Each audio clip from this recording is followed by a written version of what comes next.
Well, boom, boom, bam. We are live. What is up, everybody? And I'm sure a lot of people have heard by now about the big glitch going on with StreamYard. It is what it is. We're going to do the best we can with it. We got Captain Morgan and Timmy Chesapeake Bay out there right now. Jody's going to be fishing in a little bit. Is there a big echo out there right now for chat? No, oh, Captain Morgan not getting the echo.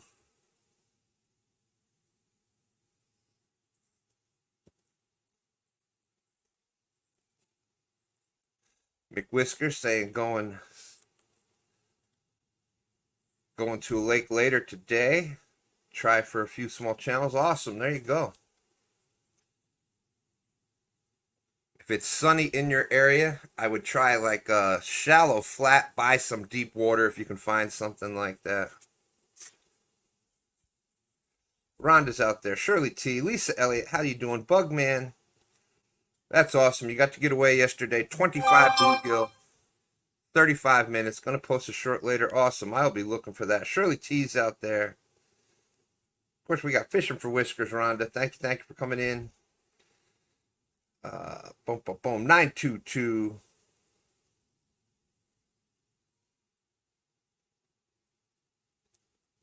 That's right. Happy STANday. At least Rhonda does have the link, so if you need the link and you want to come up, Pontoon Jody said first, baby. Retired Rick second. Not getting the echo. Awesome. Good. Not echoing. Perfect. So JG, how's it going today? It's going It's good. going good. I wish I I wish was I out was out fishing. fishing. You and me both. Well, you guys killed it yesterday. Yeah, we were fishing, like I said, we were fishing an area that we're pretty familiar with, but we even an area you're familiar with, if you look on Google Maps and things like that and Navionics, you can find some new little things that you might want to check out and try out, and that's kind of what happened yesterday, and that's where we got that first big fish. 44. 44. Yep. And do not forget your scale when you're fishing a live. Yeah, I thought you guys did a really did a really good job estimating. Yeah, we tried to be on the ultra conservative side. And you were. And you were. But that's the only fair. I mean, we were the ones that forgot the scale, so that's the only. If you do that, that's what you have to do. You have to judge it like that. So. Well, everybody seemed to be on board with it. Yeah, I agree. Fish and Fever's out there. How's it going? Okay, so I'm gonna have to switch back to the other layout too. I tried doing desktop version on my phone for StreamYard. It works great as a guest, like if you're a guest on somebody else's show, because then you can see chat and everything. But when you're doing it and trying to control the screens and stuff, it's too small. So if you see somebody with a fish on, point them out to me, JG. Okay. Okay. I'm going to be doing the John Parker, and I say that lovingly. Yeah, we love John. We love John. And it does, I find myself doing that, and I joke about it because I know I do that with him in person, but then people have said, "Oh, that's cruel," and it's not because. I guess if I didn't know him, it could be taken that way, but we like to have fun. Yes, Rhonda. Yes, Rhonda. So what we're gonna do, Honeycutt, Leroy Honeycutt reporting for duty. Also, if somebody, if they want to say something, just give a hand signal in there. I think y'all can unmute yourself even now, even if I muted you.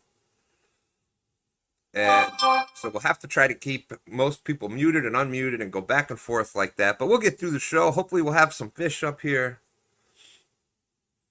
But yeah, we had a blast yesterday. Oh, my my coffee is ready. I will be right back. Yeah, so there's no echo when Stan goes away, when I'm talking. So I may not be talking as much as, when Stan's up here. Just seems to be on the Android Chrome issue browser. Yeah, I know, Danny. That was a bad deal for you yesterday. Does it sound like that with me? Captain Morgan, how are you? Just fine. I'm out here trying to catch some fish. Can you hear me?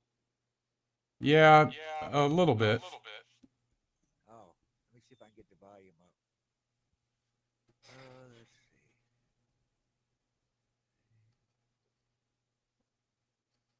see. Testing 1, 2.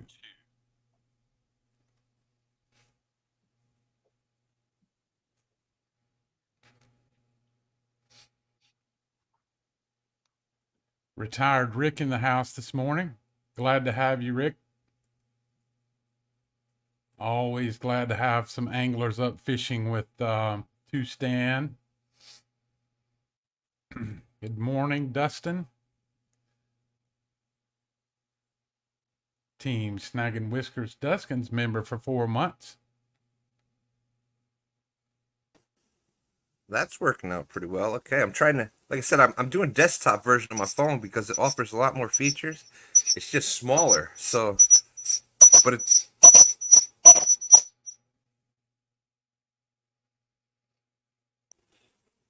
so I'm hopefully getting a tablet to try from the house too. So we'll see what happens there. Yeah, Danny, if you, the link, Rhonda has the link. Whether you're out fishing or not, if you want to come up and talk for a bit, sometimes it helps to get it off your chest, brother. And I heard this morning, like I was exhausted from fishing yesterday, got up super early, pretty much the middle of the night to go fishing for the tournament. Because, it was pretty, the Veterans Day, and I see Dustin out there. Big shout out to Dustin and Austin. They did a great job yesterday. They went to waters they've never fished before.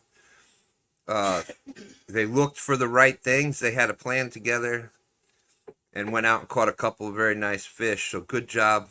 Awesome job to Dustin and Austin there. Yeah, I think their first fish was 32 something.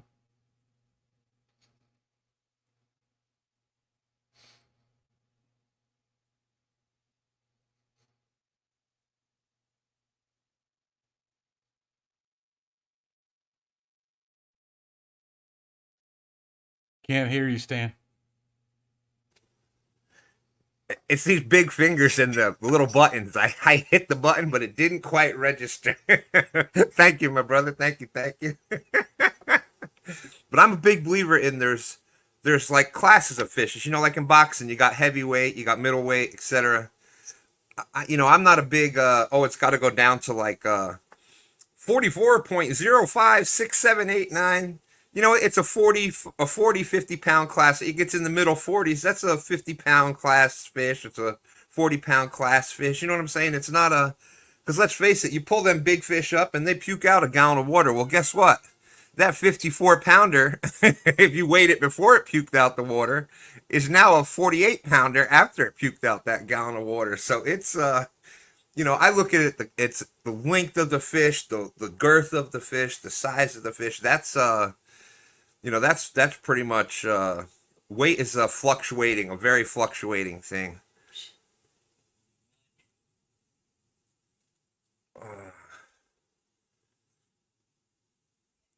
Oh, is Roger out there? Yep. He said, Good morning, good morning, Cat Fam.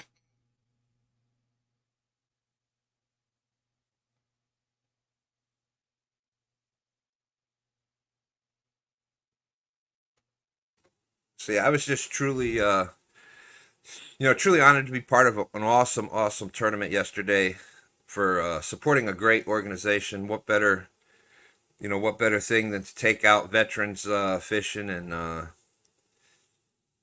fishing is therapy when you don't really have issues. So imagine what it can do for you if you do have some issues going on, and just an amazing thing that they offer that to veterans across the country.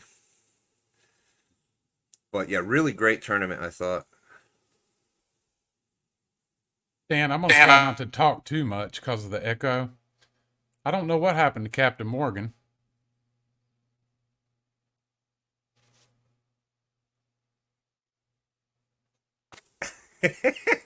Thank you, brother. He was trying to talk and it was low. So you know how it goes. The rule of thumb, it's like you have an issue with a computer. What do? You reboot it. So that's kind of the general rule of thumb with StreamYard. So I think he tried to just jump out, and hopefully he'll be right back in. I'm trying to watch here for him to see. Yeah. Yeah, the echo, and that's on my side. Yeah. So what I was saying, I just try not to talk too much. No, heck no. You need to talk. I'll keep hitting mute and unmute on my end. Oh, Lordy.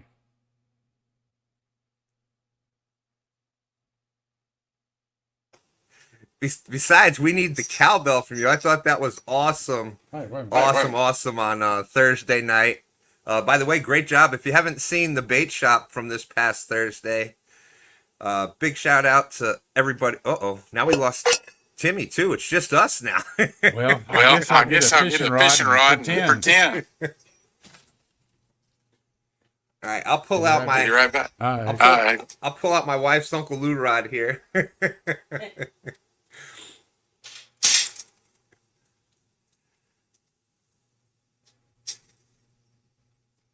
Oh, there he is. Timmy's back. Welcome back, Timmy. Yeah, it still sounds echoey. Yeah, I well, can it's not barely hear not you going guys. away.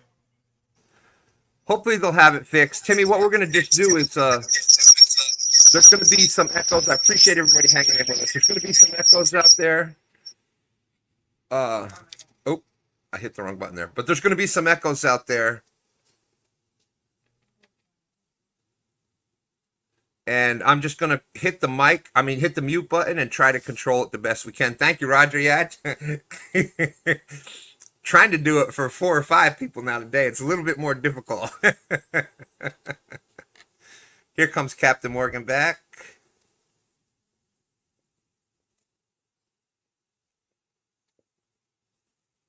Get off of there.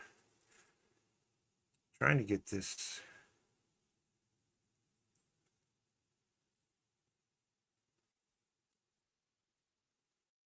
Danny did really Yeah, good last night.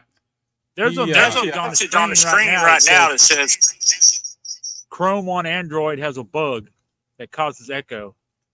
Google is working to fix it. For now, please you wear headphones or use another browser. Yep, it's been ruining a lot of live streams here the last couple days.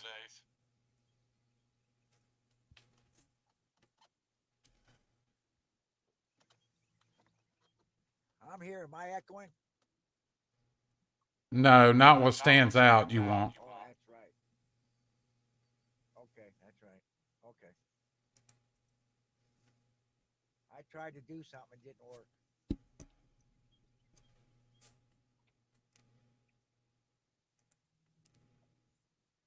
Yeah, he's not going to be able to get rid of it. Check.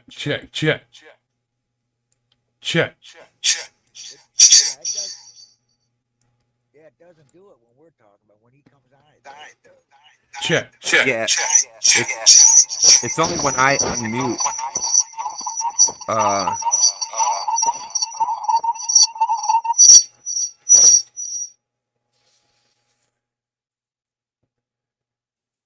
Let me see if I can grab. I'm going to try to grab a different phone. Okay. Has anyone with an Android tried a different browser? You should try Microsoft. I'm lucky I can get Chrome to go, let alone try to find a different browser. I don't know. Why don't you try Firefox?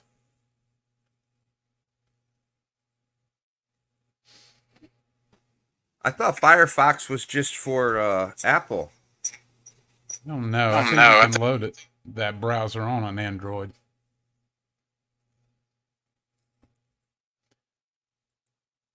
But like I said, you know, we'll just deal with it. You know, I mean, I know it's not ideal. It's not what people want to hear. But we'll try to have some fun. Sunday morning STANday. Oh, Safari, that's right. Safari for Apple. I'll be right back. Okay. Woo, that's better. Okay, I got a fish, I think, going here. You got a fish? Yeah.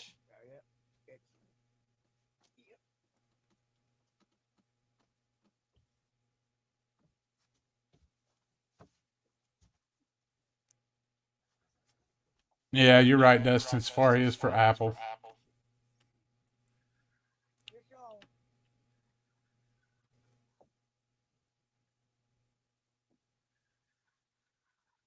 Yeah, Brad, it's been pretty rough last couple days with the live streams. Yeah, Danny saying we just muted everybody last night. It was like an old time silent movie, fishing show. Dustin saying you are echoing too, JG. Well, it's not on my end. It's coming from the host.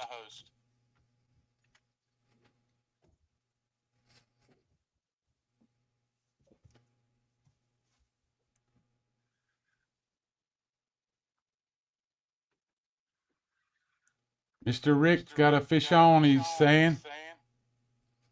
I don't see in the shot here.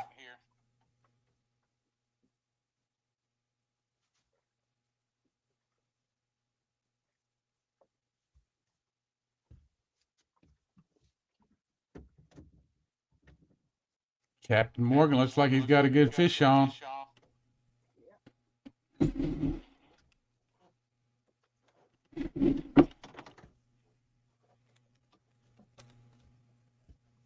No, Dustin, I do not.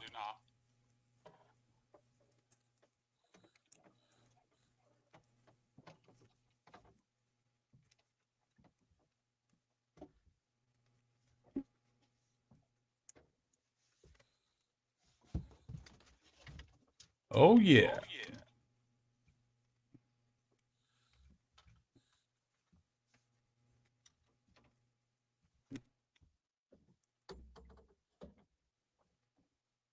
We got two fish coming in at the same time. This is awesome. Oh, yeah. Mr. Rick got a nice fish. Now, I didn't see Captain Morgan's when he brought it in the boat.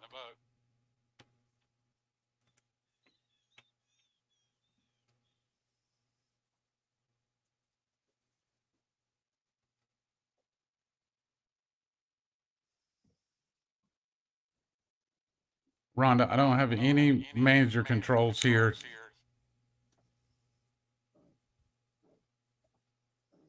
Look at that.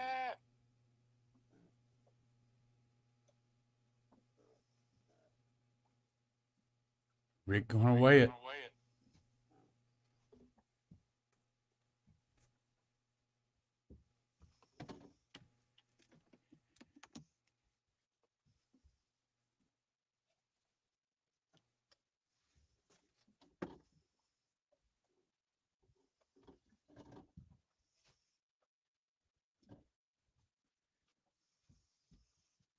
How much you weigh, Rick?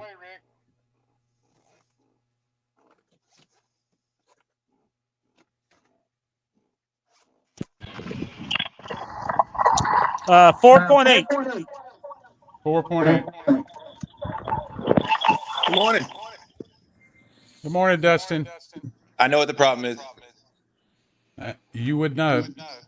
Well, at it that popped fish. up. Hold on a second. That looks good, Rick.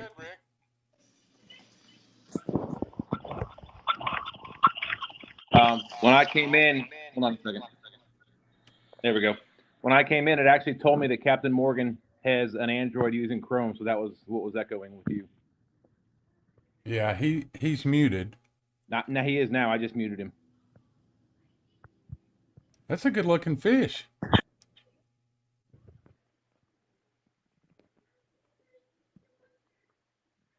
What do you think, Dustin? 10 pounds? I'll say 8. I'm gonna unmute him real quick.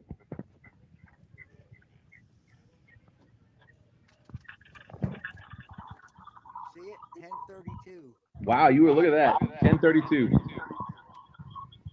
10.32. Good guess.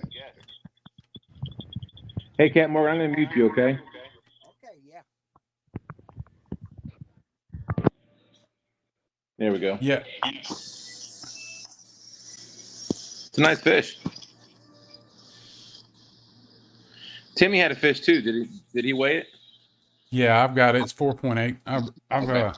I've got the handy dandy notepad out. You know, us in the tech world call that an old school tablet. Yeah. Oh Lord, Dustin, good job yesterday. Enjoyed watching you guys on the Operation Vets with Nets. That was a great program, and really cool watching you guys and then go down there in those waters you haven't fished very much. What's up, Stan?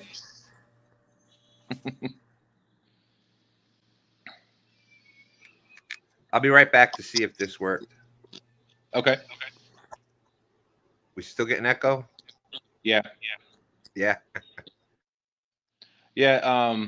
Yesterday, actually, you know, when Austin and I had planned it, I think I talked to him on Thursday or Wednesday maybe, and I asked him if he wanted what he was doing on Saturday because I didn't even remember I had asked Roger to fish that tournament. So the plan was just we were going to go out to those waters anyway because we wanted to get out there and learn a little bit about that part of the river.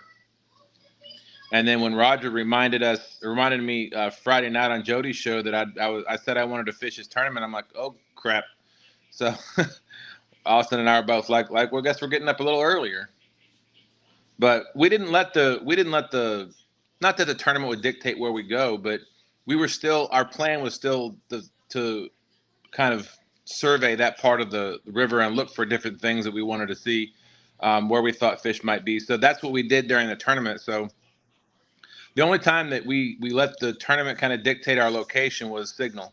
There was one spot that we kind of lost signal a little bit, so we were gonna get ready to move, but then we it popped back in, and so we stayed there, and that's where Austin caught his 27.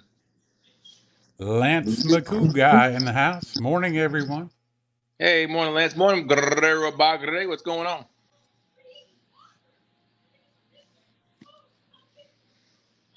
Yeah, that first spot we stopped at was it was 86 feet. There were a lot of those. Hey, what's up, Doc? Good morning, Keith. 922, how you doing?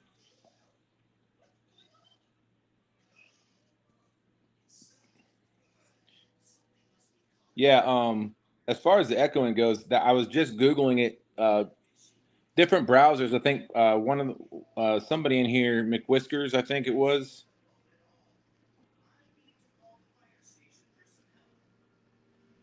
Where was it at? It said Brave. Brave is another browser that you can use, or Microsoft Edge, like I said, and that might alleviate the echo problem on Stan's end.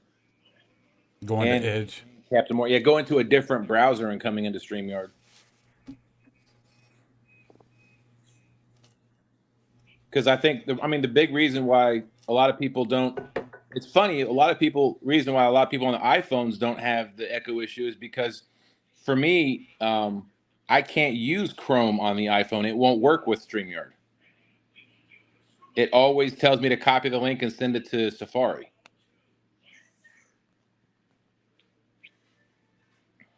So Okay, so for those of us technically challenged individuals here, so Bing is just a search engine. That's not a separate browser, right? Correct. So how does one go about? Is that something that you go to like Google Play Store and you have to download it? Correct. Yeah. I think Brave or Bravo. Nick Whiskers was saying. Oh. Trying to see, I had my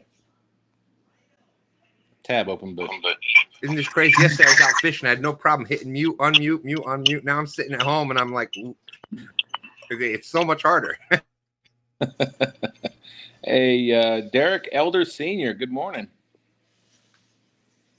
Sorry, I didn't come in here to take over the show, JG. I was just coming to see if I could give you a hand with the admin side of things. While Oh, Stan was trying to absolutely. figure it I out. mean, it is zero, it's not fun for people to listen to all this mess, hit going, scratching and carrying on. And, any ideas and help is much welcome. I'm just a visitor, man. You and Stan run the show. I came up from my point 2-2. I was gonna say, don't say that, JG. You're a big part of STANday here. I appreciate you being there. I came up from my point 2-2. Well, you've got it already. Point 2-2 for wearing the 2 stand swag. JG in the lead right now.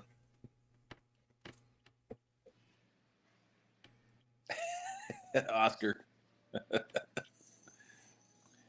Don't show him, JG. That reminds me of Thursday night. The grouts. Oh, man. It's all good. Hey, morning, Dave. Misplaced Country Girl Fishing, good morning.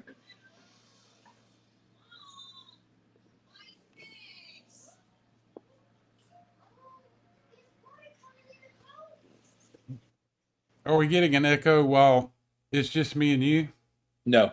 Well, the only two people that have the echo issues are Stan and Captain Morgan. If one of them are unmuted, then we have an echo. So Timmy is on the iPhone, maybe? Let me see. No, I'm just muted. I got echo too. Oh. Are you on an Android, Timmy? Yes, I'm on Android. Hey, hold on, Timmy. I mean, that's the only platform to use. There is no other. That's not true. But it's not echoing when you're unmuted. Not as bad as it was for those two. Oh, it's not echoing now? No, I mean, there's a bit of an echo, but I don't know that it's you. I think Google's fixing it. I hope so.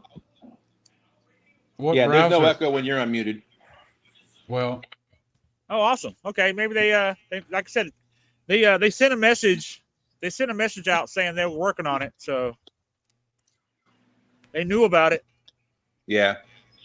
The only explanation I can give where some people on Android are having an issue versus others and not on iPhones is because with Android, the operating system itself is on the phone, but there's so many different models and makes of phones out there.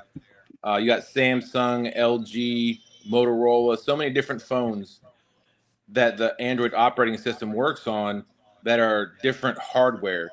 And so the problem's probably a driver issue on specific models of phones that run the Android operating system. So that's why Apple is not having the problem because first off, like I said, I can't use Google Chrome when I'm on my iPhone. Secondly, every iPhone is basically the same. So there's not different models of the phones running the operating system.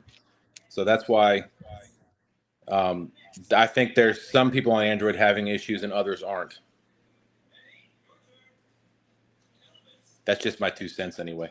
But even though they may be still using the same operating system, it's just a different phone. Correct. Sounds complicated. I'm glad I'm not in the think tank working on that one. Yeah, me too. So, how much weight did you end up with yesterday, Dustin? I think it was 54 total. Still a good day, man. Oh Especially yeah, it down there was. fishing waters that you haven't fished before. And I was, I was kind of curious yesterday. You guys were down past Hopewell. I don't know how far you were towards the East Coast from Hopewell, but you know, I was thinking about the brackish water and went how far down before you would start hitting like sharks and flounder and the saltwater species fish. How much further down would you have had to gone to before you start hitting that? That's a great question. I don't really saltwater fish, so I don't know that I can answer that. No, that's fine. Within I was thinking about it. right. So I you, know there's flounder down in the bay. Whoa. And we were still probably about 80 miles from the bay. sure.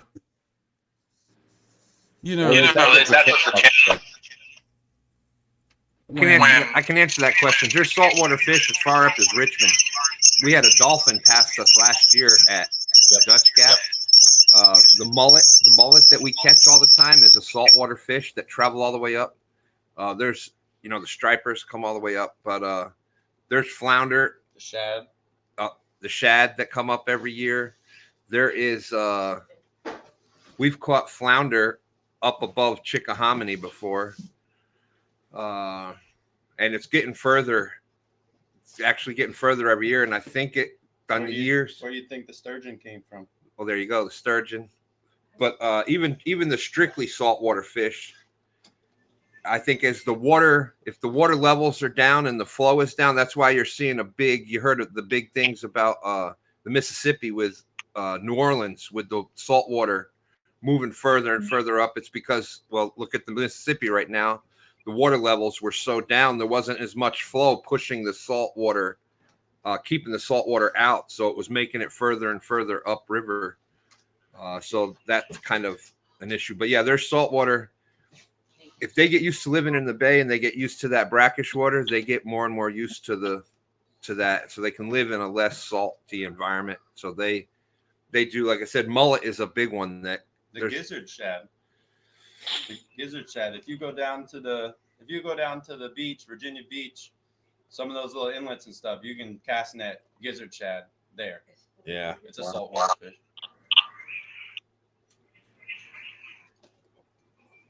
Hold on, son. Right. What I was thinking about, you remember the last time Epic went live, when he drove down and they went live, and that morning they were watching a show on YouTube or another channel.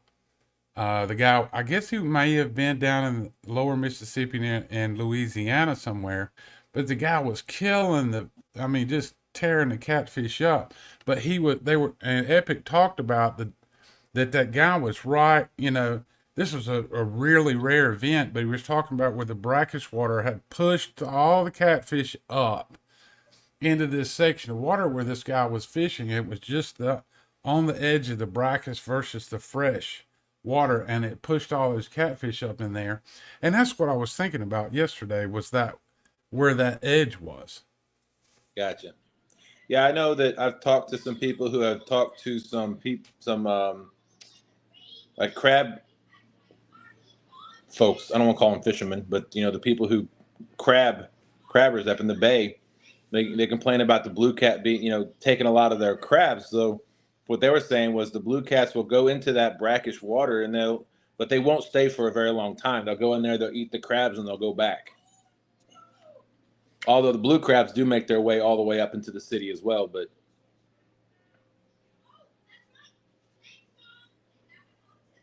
Well, crabbers are fishermen, for sure. Oh, look, we got two stands. Two of them. Oh, no, that's just one now.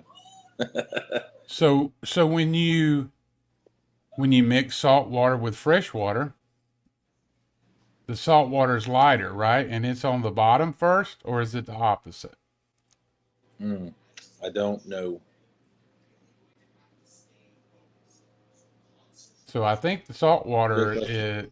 goes to the bottom, and then the fresh is on top. You know the answer makes to that, sense. Stan?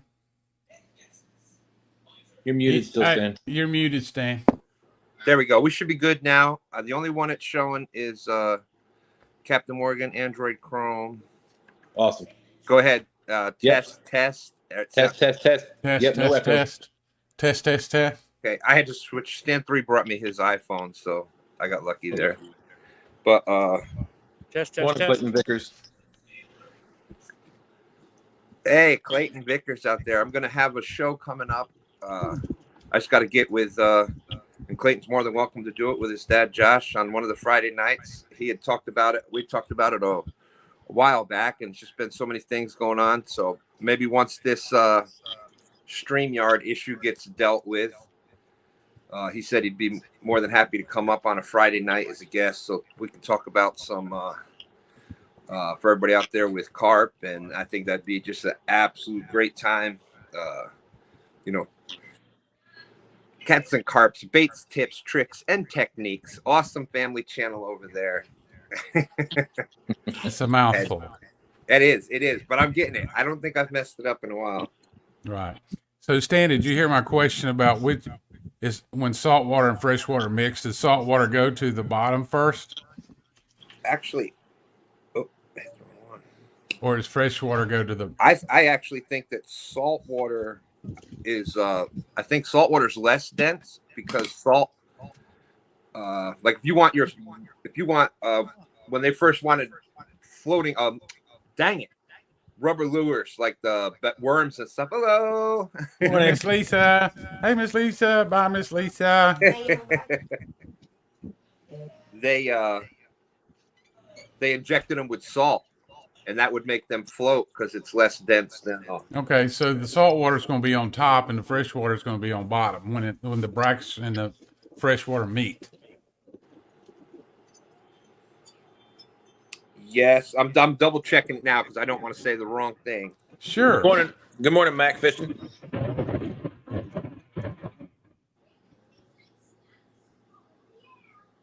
Hey, I'm gonna jump back out of here in the chat. I just want to come up and give you all a hand real quick. I got a couple things I got to take care of. Hey, Well, come. you're more than welcome to stay or come back, whatever you want to do. Thank you, Dustin. I always appreciate the help. Absolutely. Come back, Dustin, when you can't stay so long. All right, I'll think about it. All right, guys. All right, thanks, Dustin. Good job. Thanks, brother. Yesterday. Appreciate you. You too. Thank you. Bye, Captain.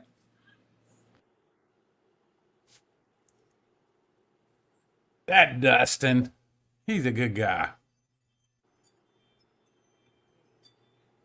Yes, he is. Yes, he is. Son of a gun, I can't. It's everything I'm finding. Let me change the question. Sometimes it's not. Sometimes it's the question that you're asking. You know what I mean? Right. Absolutely. Which is more dense? All right, McWhiskers Fishing. We'll catch you later. Thanks for coming in. Actually, I was backwards on that. It says the salt dissolved in the water, so things have different buoyancy. It says this blah blah blah. Salt water is heavier, more dense than fresh water. Yeah, Rhonda's putting a little information in chat here. She's way quicker. She can Google and do all that stuff way faster than I can. Yeah. There we go. Does fresh water float on salt water? Here we go. Fresh water is less dense than salt water. It floats above the seawater. A sharp boundary is created between the water masses, with fresh water floating on top and a wedge of salt water on the bottom. Some mixing does occur at the boundary between the two water masses, but it's generally slight. There you go. And then the differences in like salinity. It's like fresh water is like less than 0.5% salt water. Mm-hmm. Your brackish is under 3%, I think, and then salt water is over 5% salt. So what brought all this up, if y'all all think we're just crazy, was that Dustin and Austin, Fishing Fever, were fishing in a tournament yesterday with Operation Vets with nets, and they were down there fishing towards some brackish water on the other, more towards the east coast of, where the James River flows out into the Atlantic. And what my question was what, how close were they to where the brackish water was to where they would start catching sharks or on their rigs and things of that nature? And Dusty couldn't tell me exactly, and that's fine, but I just didn't know where the brackish water, if it would push the catfish up, and then there would be a certain honey hole right there where that blended, and that was the point I was trying to get to with it. Yeah. Well, typically, the further down you go that way, number one, you have a little bit warmer waters because it's it's closer to the coast, so that tends to be a little warmer.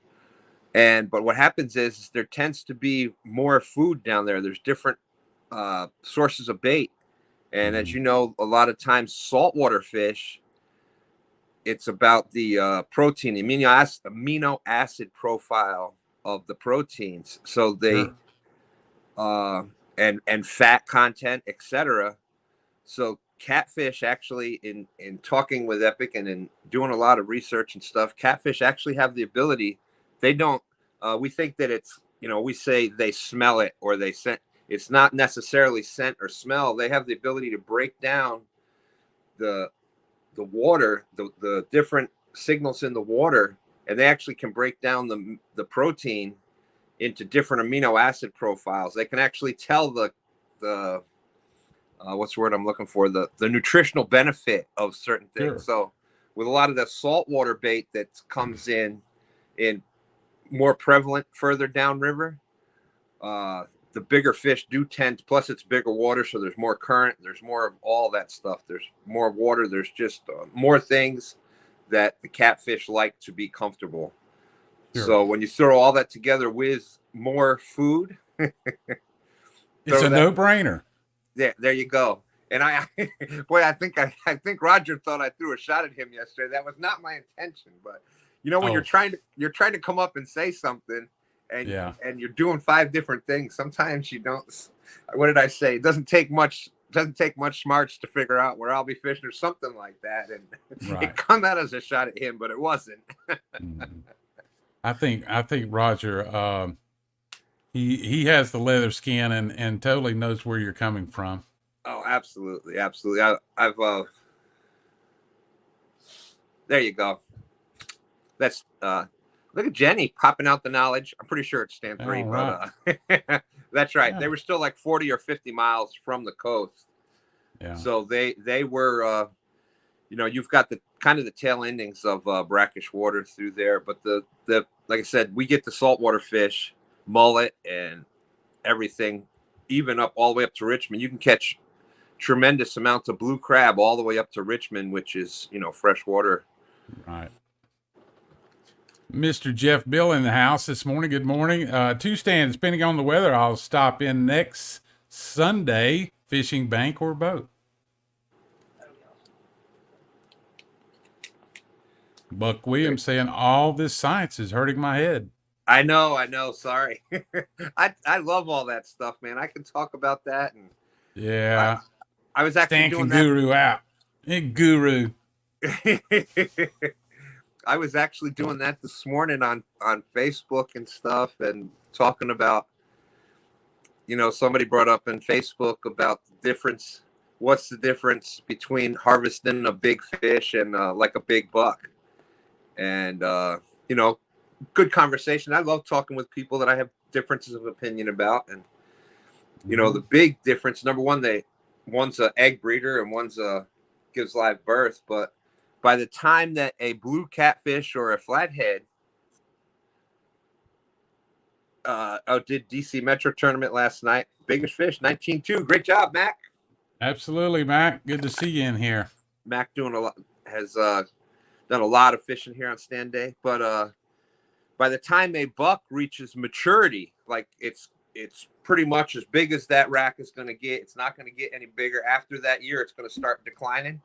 Right. Is the first time that most blue catfish and flatheads actually mate for the first time. It takes them about 8 years before a flathead or a blue cat actually breeds.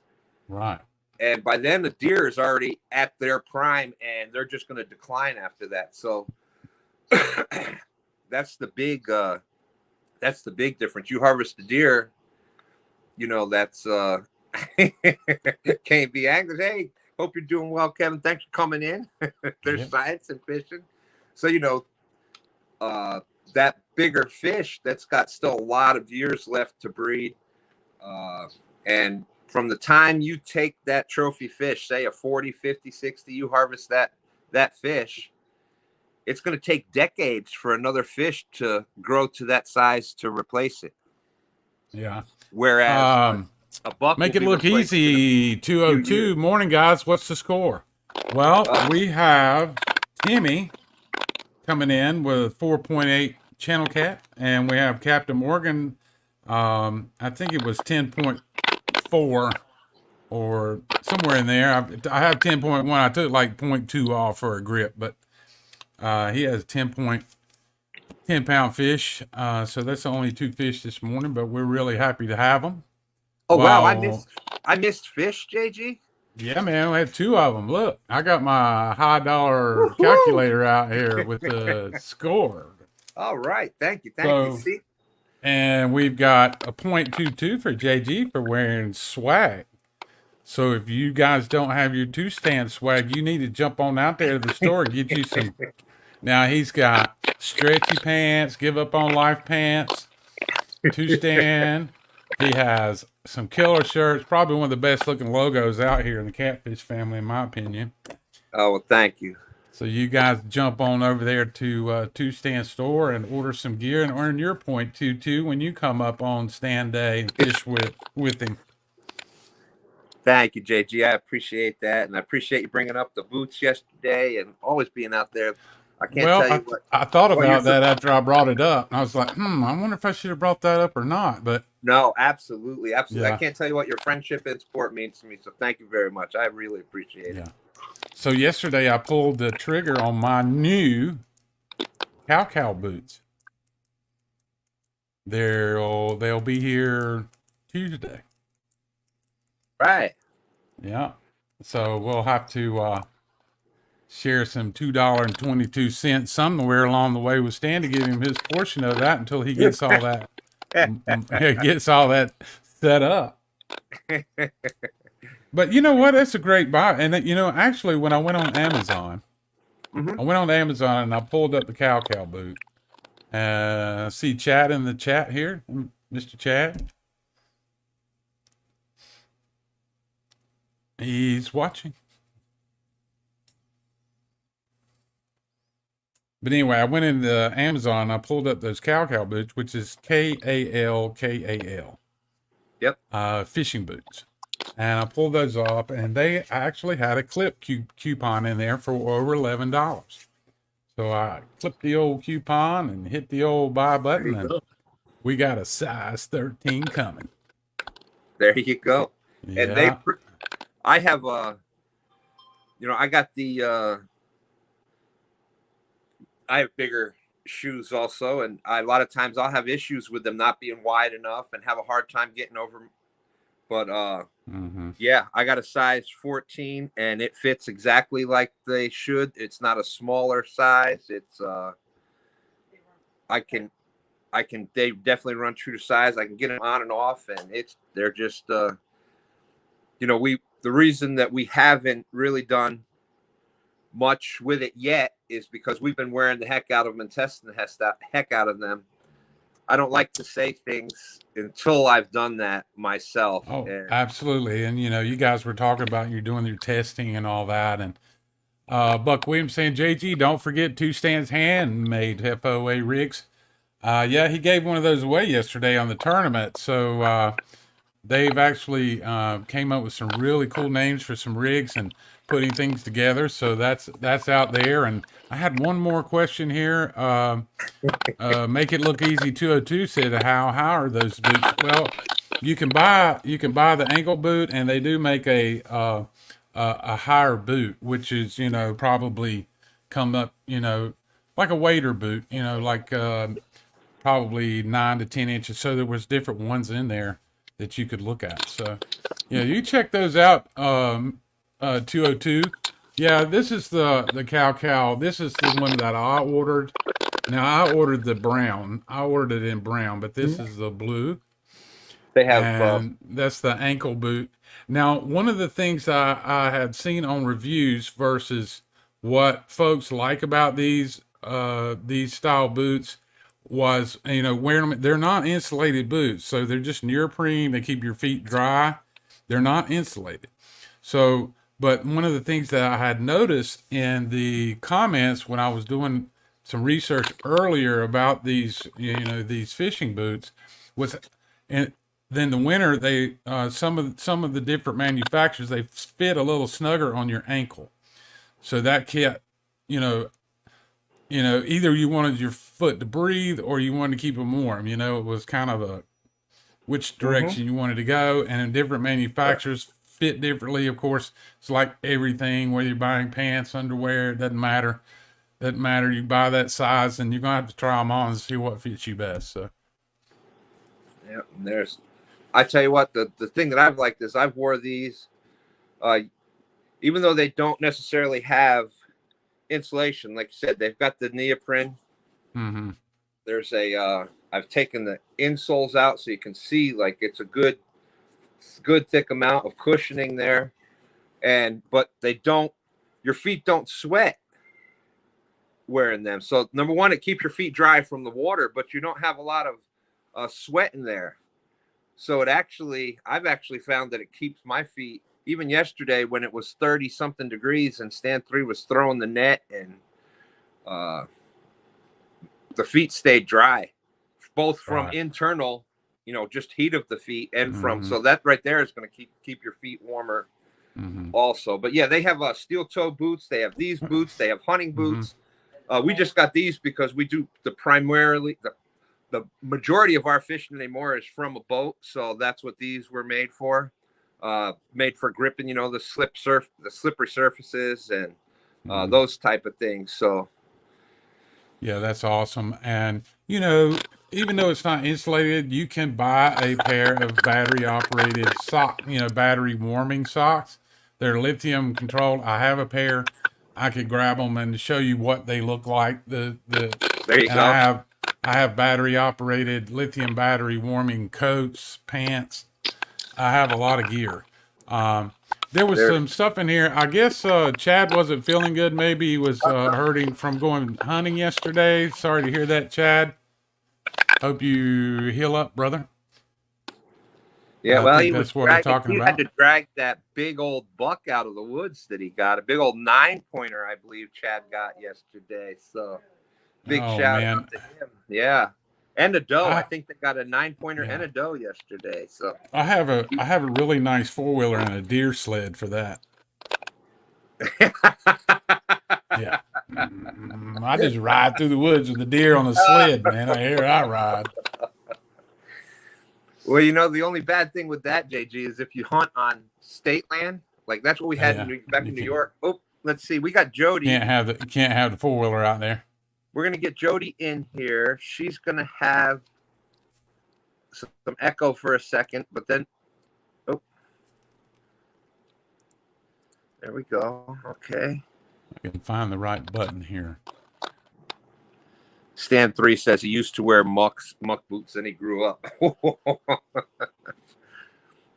I looked at some muck boots, and I was going to pull the trigger on some, but I haven't yet. I just can't seem to give up my Georgia Bulldog Georgia boot. It's a Mud Dog 2 that I wear all the time, and that I've had a pair of boots. The first pair that I bought lasted me almost 10 years. That's 10 years, man. So what did I do? I just went and bought another pair. Hey, Stan, I'm going to let you talk to Jody a little bit. I'm going to run get the battery-operated socks, and I'll be right back. Okay. And some bionic stuff, Jody looks like she's facing some wind out there. I just muted you, Jody, because of all this the echo issues and stuff. Whenever you want to say something, just wave the hand and we'll get you back in. Thank you for coming in today.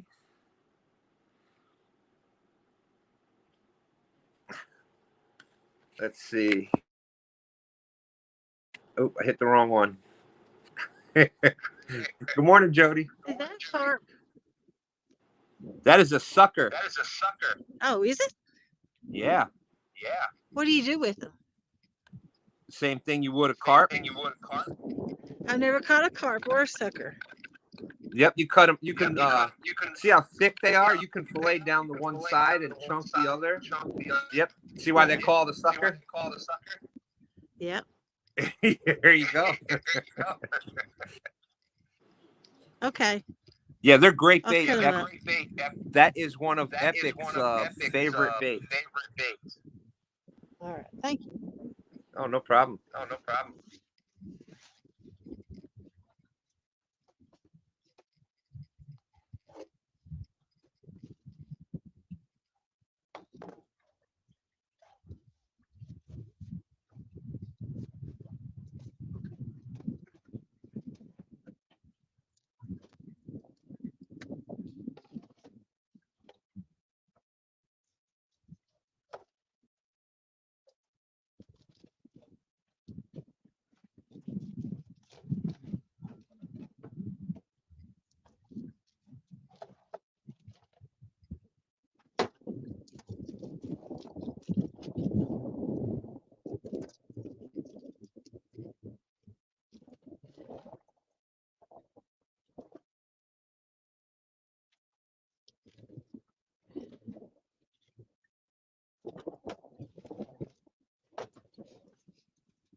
Oh, there we go.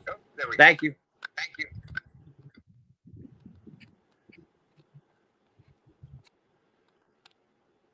That should be good now. Yes, I am.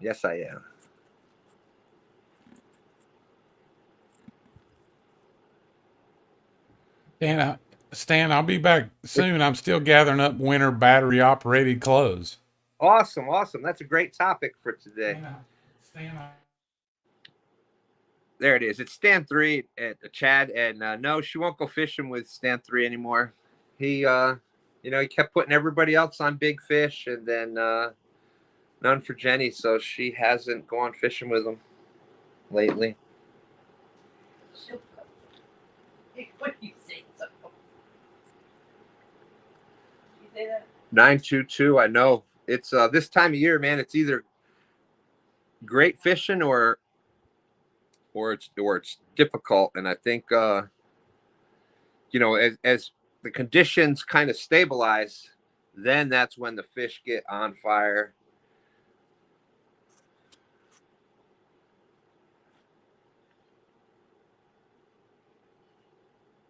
Oh,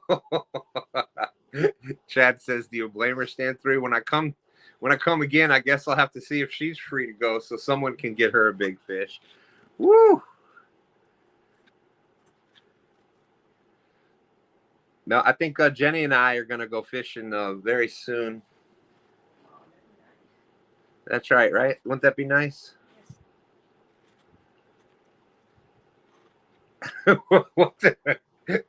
Brian's been hostile this weekend. Hostile.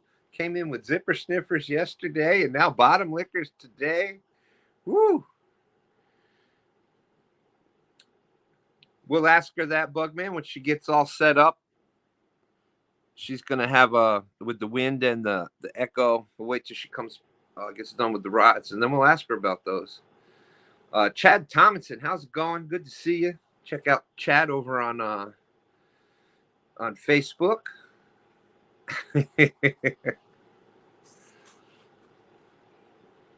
Rowdy Royal in the house. How's it going? 50 awesome people watching out there. Thank you very much. So far, there's been two fish caught.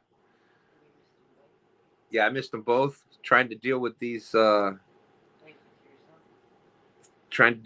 echo issues, but thanks to STANday, we got that mostly figured out. He let me use his iPhone for the broadcast.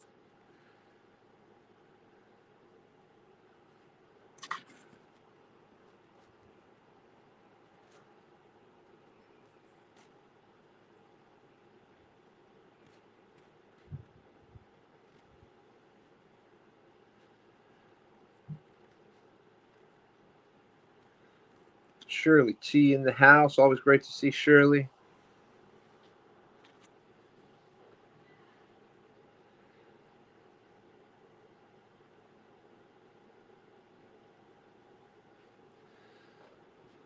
There you go. Those are the Force rods by Triple City.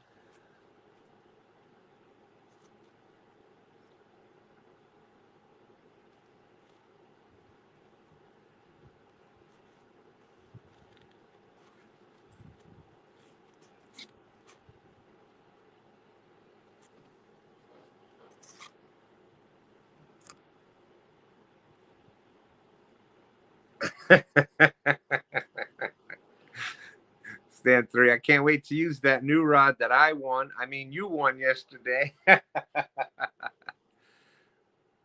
right. That's right. Big shout out to STANday. We got on some nice fish yesterday. And because of that, I can't wait to use that new reel. That Pisky Fun Chaos reel, Chaos 60. That's the big one. That's the one I like. I'm a fan of the Pisky Fun reels. STANday, not so much. But I love them. And they're affordable, you know? Yeah, absolutely. You can get Yeah, the Pisky Fun Chaos, the 40s and the 50s, delivered to your door for under $50. Hard to beat the money. And they cast great. They I don't know, maybe I need to talk to Pisky Fun. All right. Let's see. Buck Williams, would you folks like to see me post a video of my AI art, even if it's not all catfish pics? Absolutely. And you know what? If you post it, sure, there's going to be some of us that watch it, some of us don't, but there'll be a whole nother group of people that start watching it that, you know, may just end up coming over to the catfish community because they saw it on your channel. You never know. But if you post it, somebody will watch it.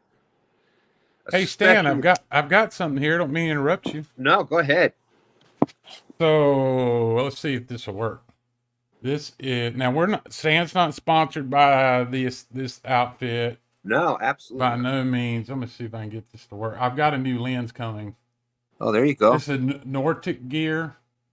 So this is a battery operated heated sock. It takes a C battery. So you put a C battery in here, and you know, you don't want to be wearing your tight leggings and all that mess. You're gonna have to have some. And I tell you, I've got another pair of pants. I have two pairs of pants that I wear that are flannel lined jeans, and those make a huge difference while you're out there fishing in the cold. But these are pretty cool. You know, these are just, you know, I'm sure there's a lot of different manufacturers out there that you can go find heated socks. But what brought this up was Stan sponsored by, or is in the process of being sponsored by Cow fishing boots. So they're a neoprene boot that is non-insulated. And so we were this is what brought up the battery operated heated socks. And then also over here in the corner, I have a battery operated jacket, and I think STANday has a battery warming vest that he wears. The jacket that I have is is made by this company here.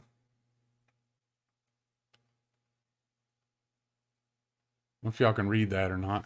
Did you see this right here? These light up when you turn the battery on, Yes. and you can change the heat. So you can change the heat to go to the lower section of your body or the back. So you've got different heating points that you can do with this. This jacket has a hood on it. Now, It's does that one light up in the different colors? Like on Stand 3's right. got the vest, and it goes Yeah. different color for different Yeah. settings. Yeah, yeah.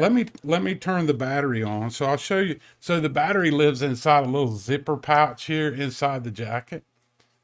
Thank you, Missy. And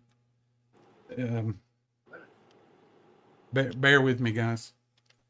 I'm not a professional. So it has has a lithium battery inside of it. And it's like USB-C rechargeable battery. So this one, Stand 3 says his heated vest has a transmission in 3 gears. yeah, they're pretty nice. Let me see what this does if I push the button on it. Yes, And I think the battery's okay in it, but I'm gonna see what happens here. If it'll light. I'm sorry, guys.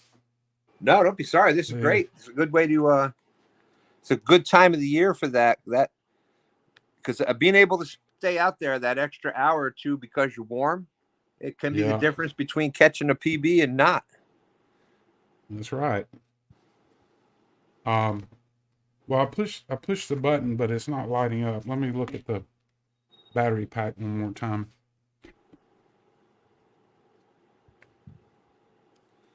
See, we got there's Mark from Catfish and Crappie out there. Good morning, Mark. How are you, sir? Stand 3 said double click and hold the second one till it lights up. I don't know if it's the same on your vest or not, but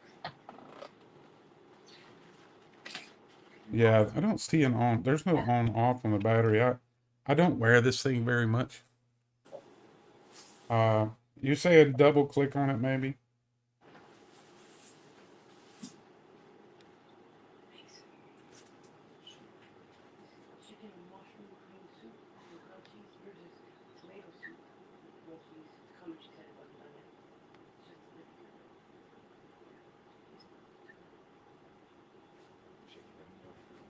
Yeah, it's not doing anything, Stan. I'll plug this battery up for a minute. Go on back to the other screen, and then I'll see if I can get it working, and I'll show off all the light. Sorry, guys. well, it's let's see. So we got Mark in here. Murillo family fishing. No, we've got a few people out fishing. Timmy from Chesapeake Bay, Jody's out there, and Captain Morgan. So far, we've got Captain Morgan with a 10 pound, and I didn't hear what Timmy caught, JG. It's 4.8. So two good fish caught so far.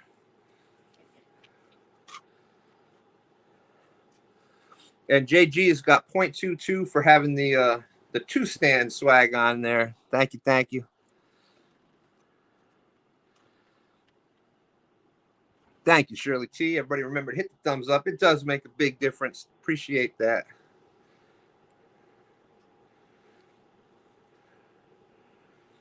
Yep, and it was Stand 3 that came up with the 2-stands logo.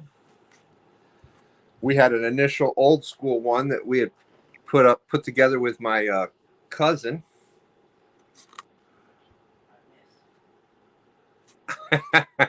Yeah, hey Stan, I'm only getting like one light blinking. Oh yeah, there it is. Your battery's dead. Yeah, so I'll let that run for a minute.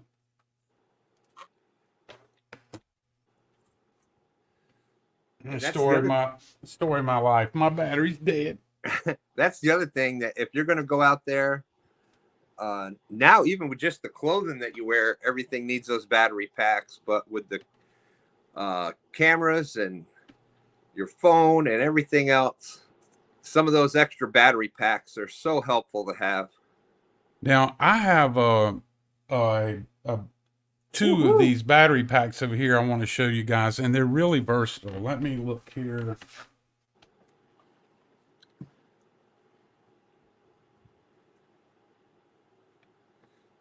Well, Michael, if y'all want to come up, I'll send you the link. Just let me know. Yeah, Stan. So this is, you know, a lot of people have heard of Schumacher.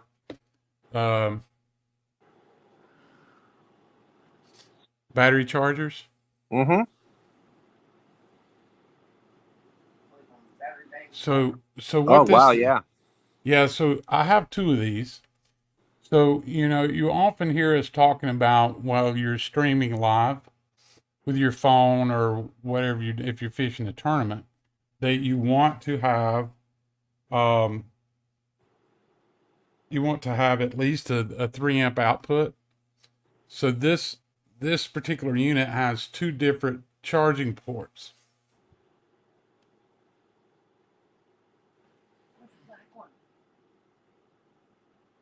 Oh, yeah. So you see where it has the 3 amp, Mm-hmm. and then you have a 2.4.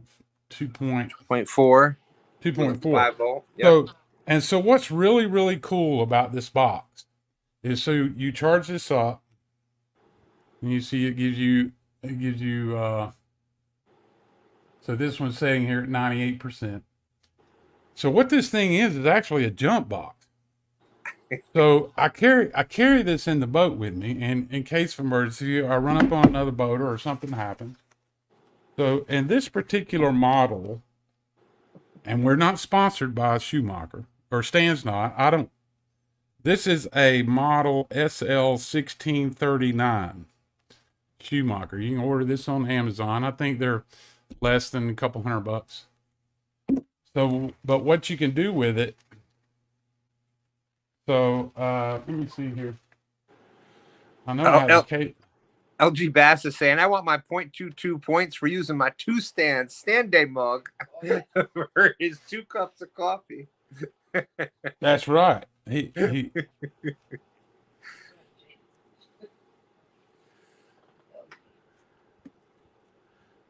That's right. Absolutely, LG. I know I've got that somewhere. So Tom, you're down for the 0.22 for the 2 stands mug.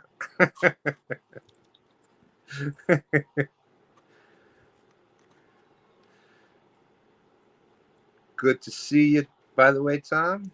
Hope all's going well down there. That's weird. Well, that's weird. Hey, Stan, let me go find this plug. I thought it was right here that plugs in this box, right, so you can jump a battery with it. I want to show that. I'll be right back. This is all unplanned. So absolutely, yeah, we definitely may have to visit Tom next November. I hear that the Operation Vets with Nets big catfish tournament is next year. Going to be down in that area.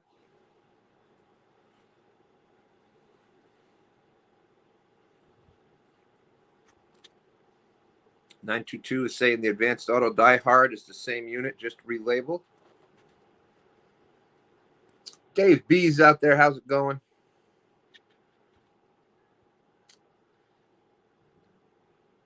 Hey, Timmy, there's brother in. There's Kelly Bullock Experience saying good morning, everyone.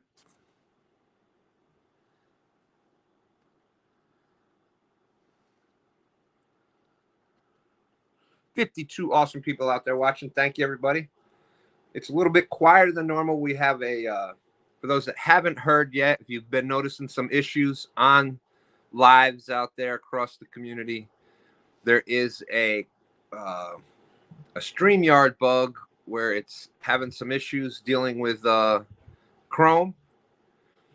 So we do have some some of that. I'm on STANday Apple phone right now. Oh, iPhone. Excuse me. Sorry. I'm so old. I'm like, it's the iPhone, right? Old guys rule. Yeah. Hey, Stan, so I found the end that goes into this box. So I have two of these. So I carry these on the boat with me. And these are what I power my phone with when I'm out streaming or whatever. But it has this plug, so you can clip this onto a battery and jump start a battery if you needed to. Oh, So wow. so what you do is you take this. This has plugs in it here. So this plugs in.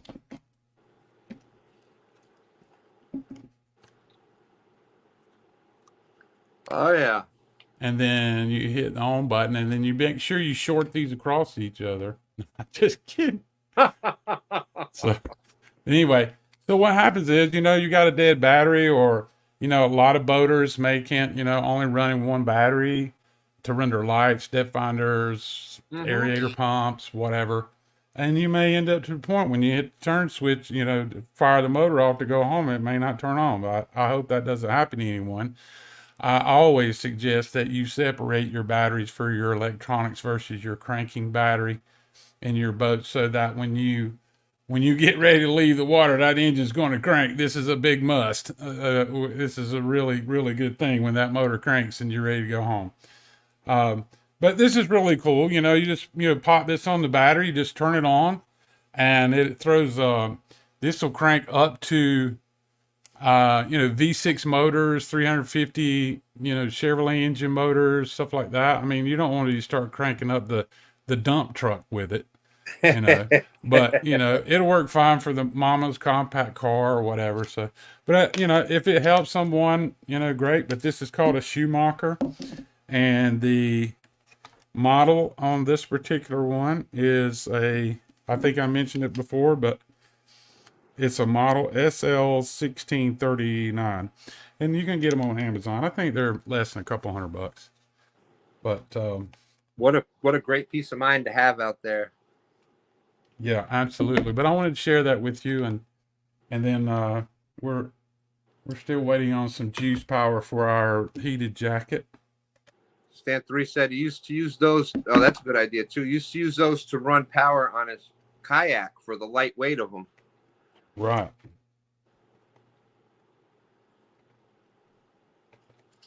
How's it going, Skull Rush?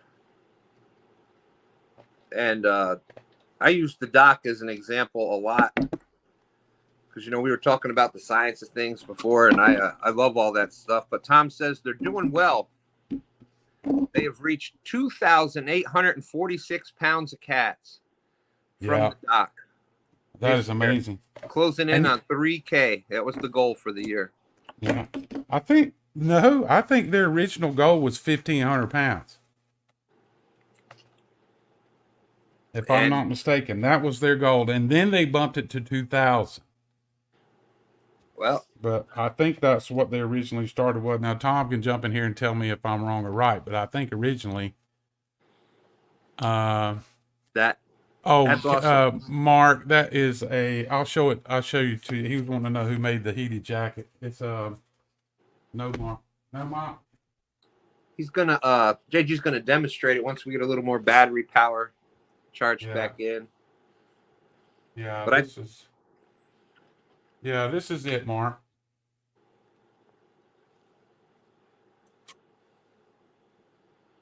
No Mac.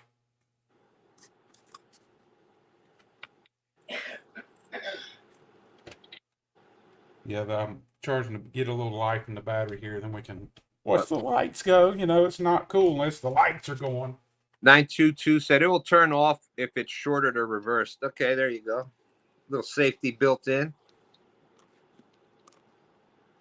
Yeah, so that's right. LG STANday is saying that's getting your weight up, Tom.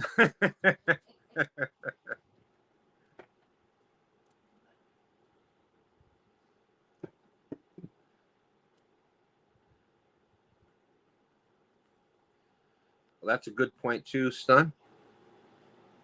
Aaron Excuse me. originally said 1K, but I said 2K, and we bumped it up to 3K. But I use Tom's dock. I use that as an example a lot. A lot of people give, like I said, I researched this a lot and talk with Epic and other people a lot about this kind of stuff. And blue cats especially are basically nomads. They are pretty much constantly moving, traveling. They are not these lazy bottom feeding fish that everybody thinks they are. And proof of that is the dock. That's all they fish from is the dock. And you'll see multiple different fish caught week after week after week after week. Now, if they didn't move and they were just those lazy feeding fish, you'd be seeing the same fish caught and eventually none. But these are new fish that are constantly moving through there. And I think that it's great to have that, visual evidence of that. And it's some big fish caught through there too.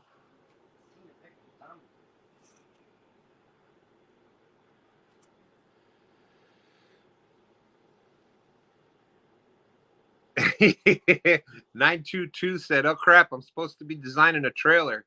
Dang you, JG, tech stuff distracted him."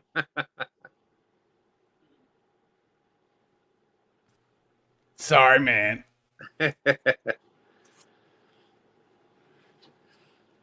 Yeah, and STANday is saying we could talk about the game plan from yesterday and studying Navionics. We'd been trying to figure out, we were going to have a short day yesterday because we had to get, by we, I mean STANday, had to get my mother to the VFW. They're part of the Ladies Auxiliary on the cabinet there at the Ladies Auxiliary at the VFW. But so in trying to plan where to fish, we had to kind of plan close to home so we could get as much fishing in and stuff. So we fished an area that we fished before, but STANday in, researching Navionics and looking at things, he found a spot just up from where we would normally start at. And, had a couple of different, oh crap. Well, I'll say features, but there's another term for it that some people use out there. But, it was a deeper hole and there was a point, et cetera, et cetera.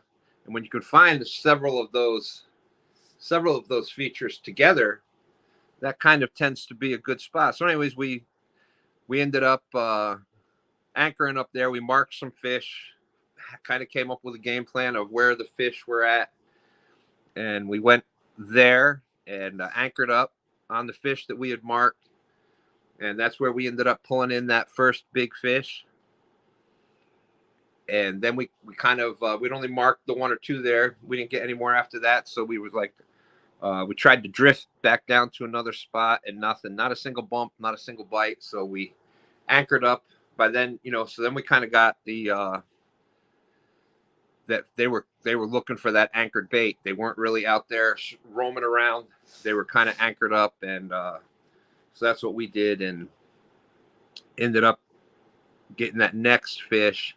But all the fish that we got, we ended up marking on the screen and setting up on them, trying to get the bait right down in front of them to as close as possible. And that's how we got all the fish that we got yesterday.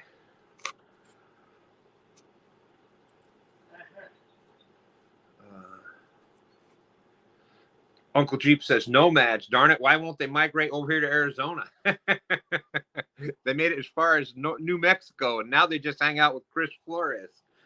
Well, I can't blame them. Chris is a fun dude to hang out with.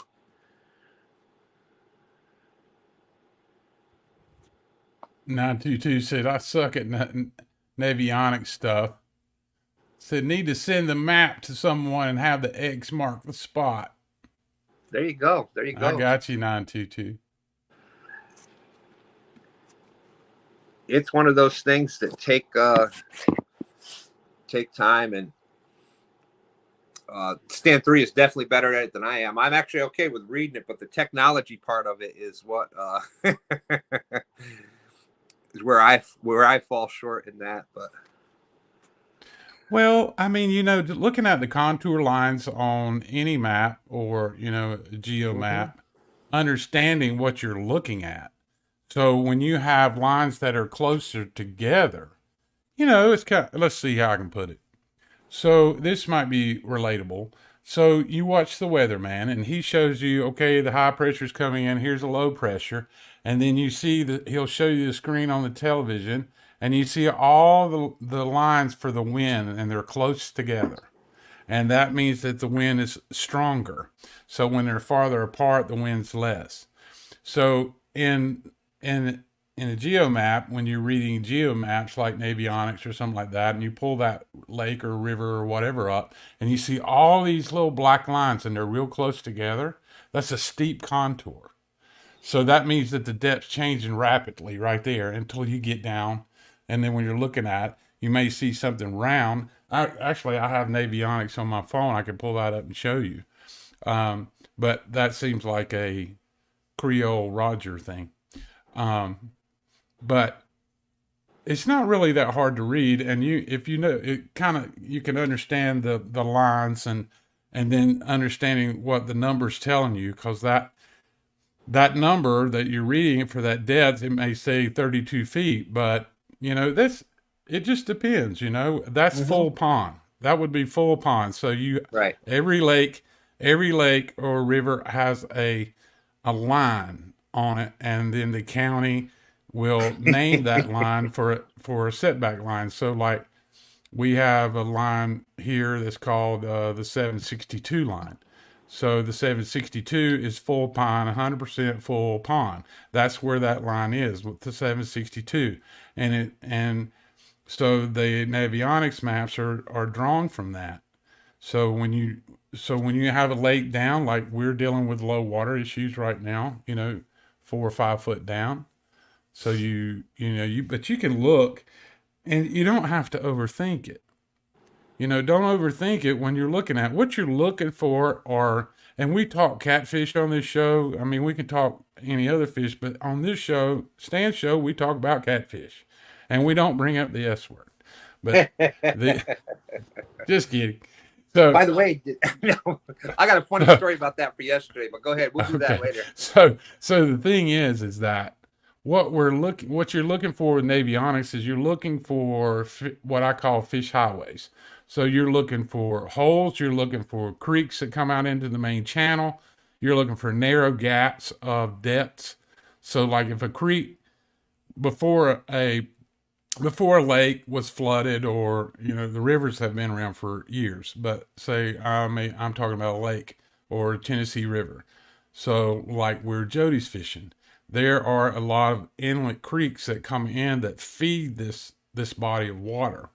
So before they flooded the lake, there was a series of creeks there before they dammed it up. So what you're looking for are those original creek beds, the main channel bed, and then in Navionics, it'll show you those paths.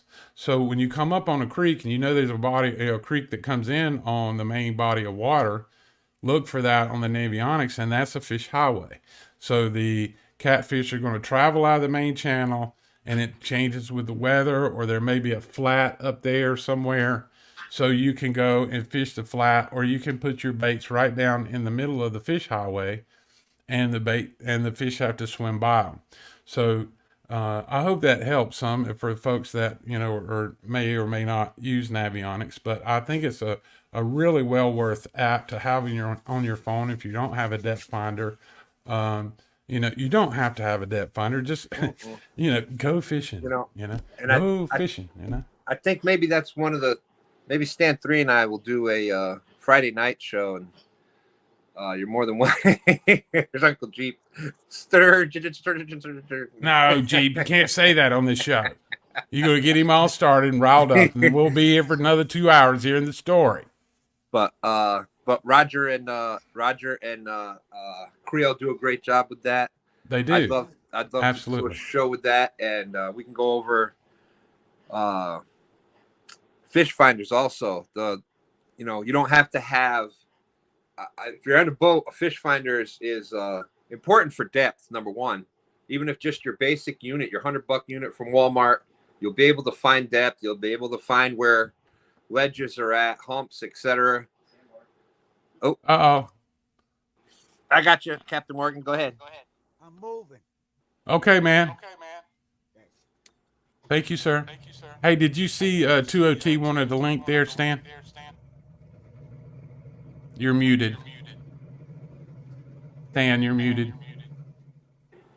Yeah, my finger got the wrong button trying to get Captain Yeah, Morgan and, on mute. and we're going to echo unless you mute Captain Morgan, so mute him. Yep, Thank you. that was what happens when I pull it up on there. His mute button is right next to mine, so the big finger ended up hitting the wrong button.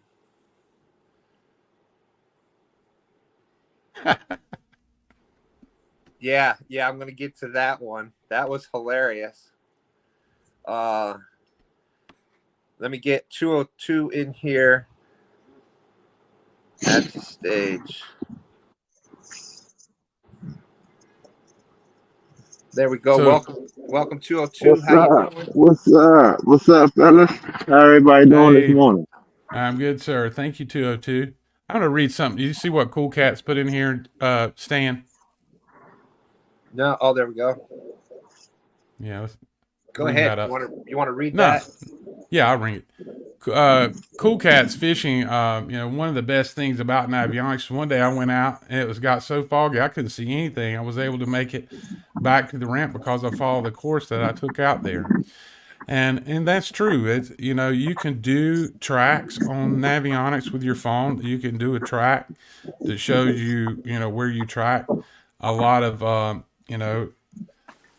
depth finders. I know that the ones that I run and the ones that James run, have boat tracks. So we can delete those tracks. So when I'm saying a track is we have the heading of the boat on our graphs. And then it leaves a black line. Uh-oh.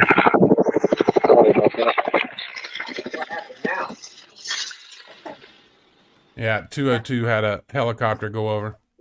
That's DC for you. We're going ahead to the boat tracker. My bad. No, you're fine.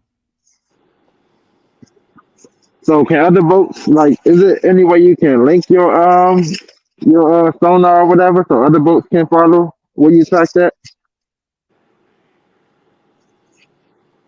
I don't understand the question, 202. You talking about the Navionics app or what? Yeah. So okay, I thought that was on your boat radar. And I thought you used it with that. Right. Well, they do make Navionic cards that you can update the card through your computer, and then it's an SD card, and you plug it into your depth finder. And those maps, you can read those up-to-date maps on your depth finder. But with the phone app, you're going to get this a really more updated version. And some of the depth finders that are out there will update automatically. And you don't have to bring the cards in and put them in your computer and all that. But mine's not that high tech. I think that Roger and Creole mentioned some depth finders like that. But do you have the Navionics app 202? Yeah, I do. Yeah. Okay. Well, I cool. do. Cool. And that works great. I actually started using Fishbrain first, but then I got the Navionics app. Fishbrain tells me the depth as well.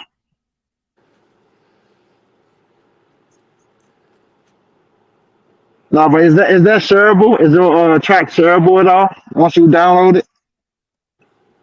On Navionics, I'm not sure.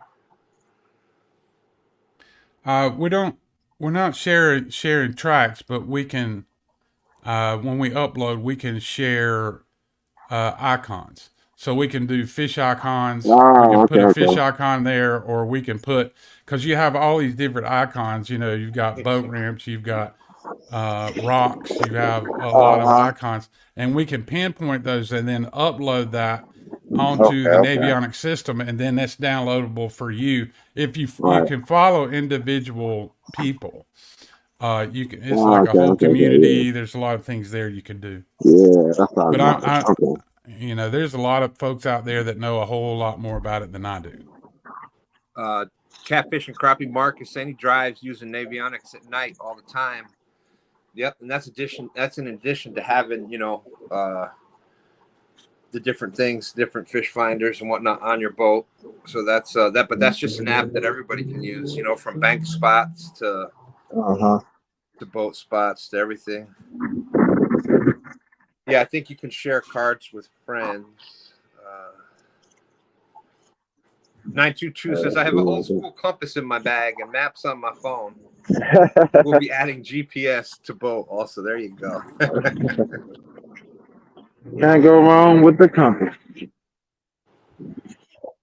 Unless we got a solar storm, apparently. No, and Navionics is not perfect. It's you know, there's going to be some things aren't mapped out right. That's kind of a lot of you have seen the shorts that we did last year when we got stuck on a sandbar with Oh wow. and that was with all three of us with the experience that we've had out on the water. Wow. And it was reading 11 feet. Even our fish finder, was reading I think that was reading 10, so it was pretty close. And all of a sudden it went from that up to nothing. Uh-huh. The whole boat was up on it before we even realized it. So Yeah, how y'all get off? it's a good starting point. It's a good, Yeah. So there are maps issues out there. So that may show you a contour. It may show you this. And here's what I compare it to. So lots of folks, back a couple years ago before cars had all these, TV screens in the cars with their computers, map-based stuff. We had GPSs, and we stuck them on the windshield of the car. Yeah. So the GPS, it's going to try to take you the shortest route, or it's doing its mapping thing. But common sense says, if the GPS says take a right here, and you're looking, and it is some kind of a dirt road field that goes off down, you might not want to go down through there. You know what I'm saying? It's I follow the GPS until I'm told otherwise. When I'm looking for a fishing spot, I'll be all the way in the middle of the park. Oh, you couldn't drive up here? I'm just following the GPS. Sorry. Yeah, that's right. And Mark with Catfish and Crappies bringing up a lot of good points here. Mark spent a lot of time on the water these days, and I'm really proud of you, Mark. And you get out there and fish a lot, and I'm glad you're able to do that. So he's talking in here. It says I have a river channel track saved and different colors on my maps, making that one of the best things I've done. So they're tools, guys. What we're talking about here is tools, but we're not talking about something here that you have to have. I always go back to that and say, okay, we're gonna get up this morning, guys, and we're gonna go fishing, but we don't have a $1,400 GPS or whatever. You don't need it. Well, that was kind of like yesterday. We it was the veterans tournament, and but Mark, and Mark does a lot of fishing at night by himself, so that's definitely big shout out to him. When you're in the fog, yeah, that's right. Fog makes everything different. I have a scary story to tell you about fog. But one second, let me just get what we were just talking. Like you were saying, you don't need the other stuff. We went out with our ugly sticks yesterday. We had 2 FOA rods and our ugly sticks, and we still managed to catch, 100 pounds of fish and 3 fish yesterday. Our fish finder is a old Humminbird Helix 5, and to us that's like, wow, that's like super.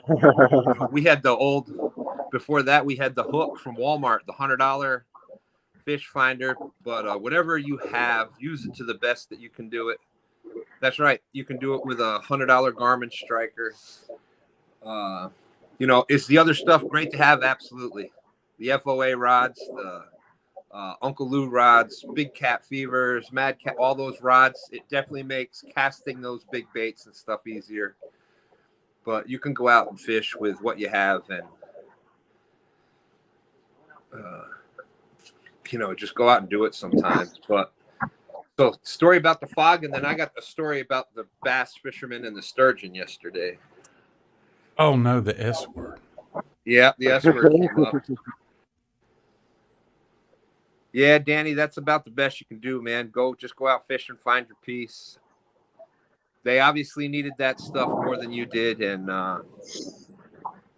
you know, I understand the aggravation, but it's still aggravating as heck. But you can't let it get to you. Then they win both ways. Not only did they steal your stuff, but then you're aggravated about it. So I know, man. I've been there.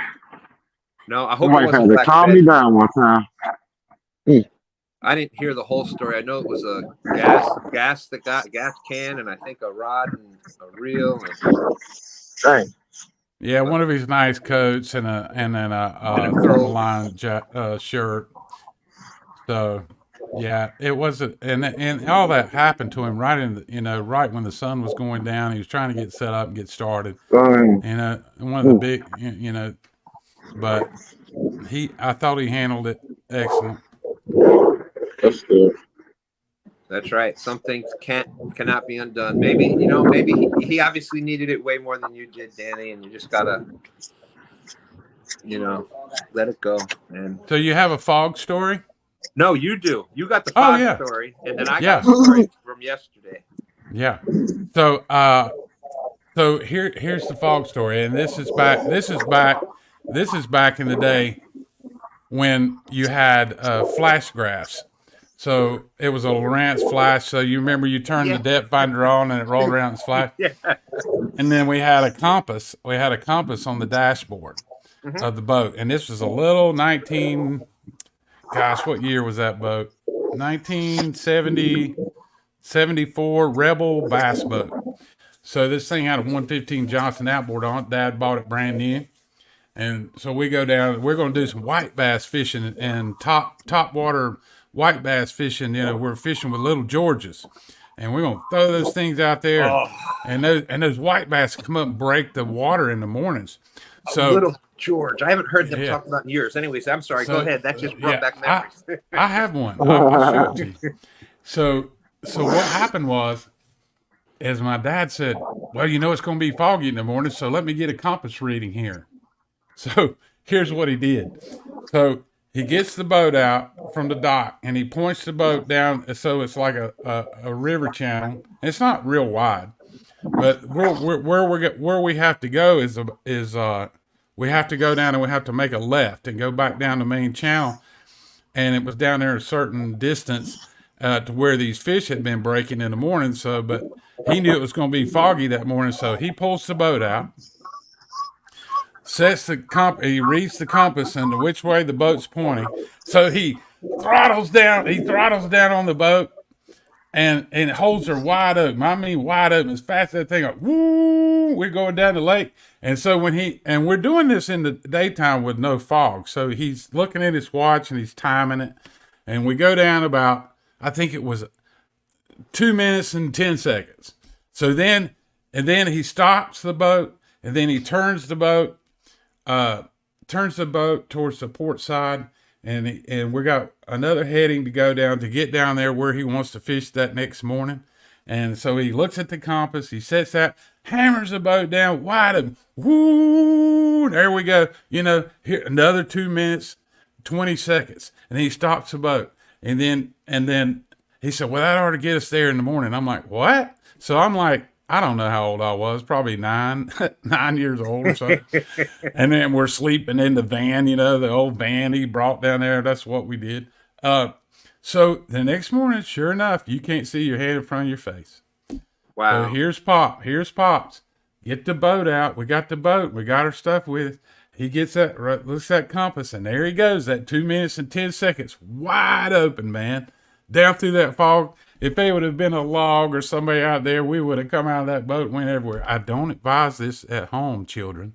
So, but we get down there and he turns that boat, gets that compass head, woo, wide open. He gets down there, and sure enough, we were right where he wanted to fish, and we were catching those white bass. Man, those are fun to catch. But that's my fog story. That was a pretty chilling experience for a kid, Yeah, and that's just the way that old school. By the way, 202, I had to mute. We were getting a lot of feedback and a lot of other background noise. We'll get you back in. If you have something, I'm watching for if anybody gets a fish or something you want to say, just pop up the do sign in front. We'll get you back unmuted. But back in the day, that was what you had to do. What you had to do, and that was the tools, the compass, and that stuff, and that was the tools that they had at the time to use. And just like we used to, I remember with my father to find depth and stuff. We had a old what do you call it, the plumb on the string on the mason line, and you drop that down, and you would just bob that along. You'd have the line metered, so you could tell how many feet you were, and that's where you found where the edges and ledges and drop offs. You'd bop it along, and boop, all of a sudden it would go down, and you'd know, all right, there's the ledge, there's the channel where it starts there, and that's the stuff you used to do. And from the bank, you can do the same thing. You get you can use a bobber. Old bobber works good, or you can take just a water bottle, empty water bottle, crumple up a little bit. You ties that out. You put a heavy sinker on with the slide. You cast that out. So you put on like a 4 or 5 ounce sinker, cast it out as far as you want from the bank, wherever you want to see where the depth is. As long as it's not a big current, this will work. You reel down, you can let it sink, you reel down on it, and it'll reel the bobber down. And then what you do is you just pull, if you're using a 6-foot rod, you pull the line out. One time would be 6 foot, 12 foot, 18 foot, till that bobber makes it back up to the top. And then it's 18 foot there or 20 foot or whatever. And that's how we used to do. That's one of the ways you can judge the depth of where you're fishing at from the bank. That's what we used to use a lot. There's so many things.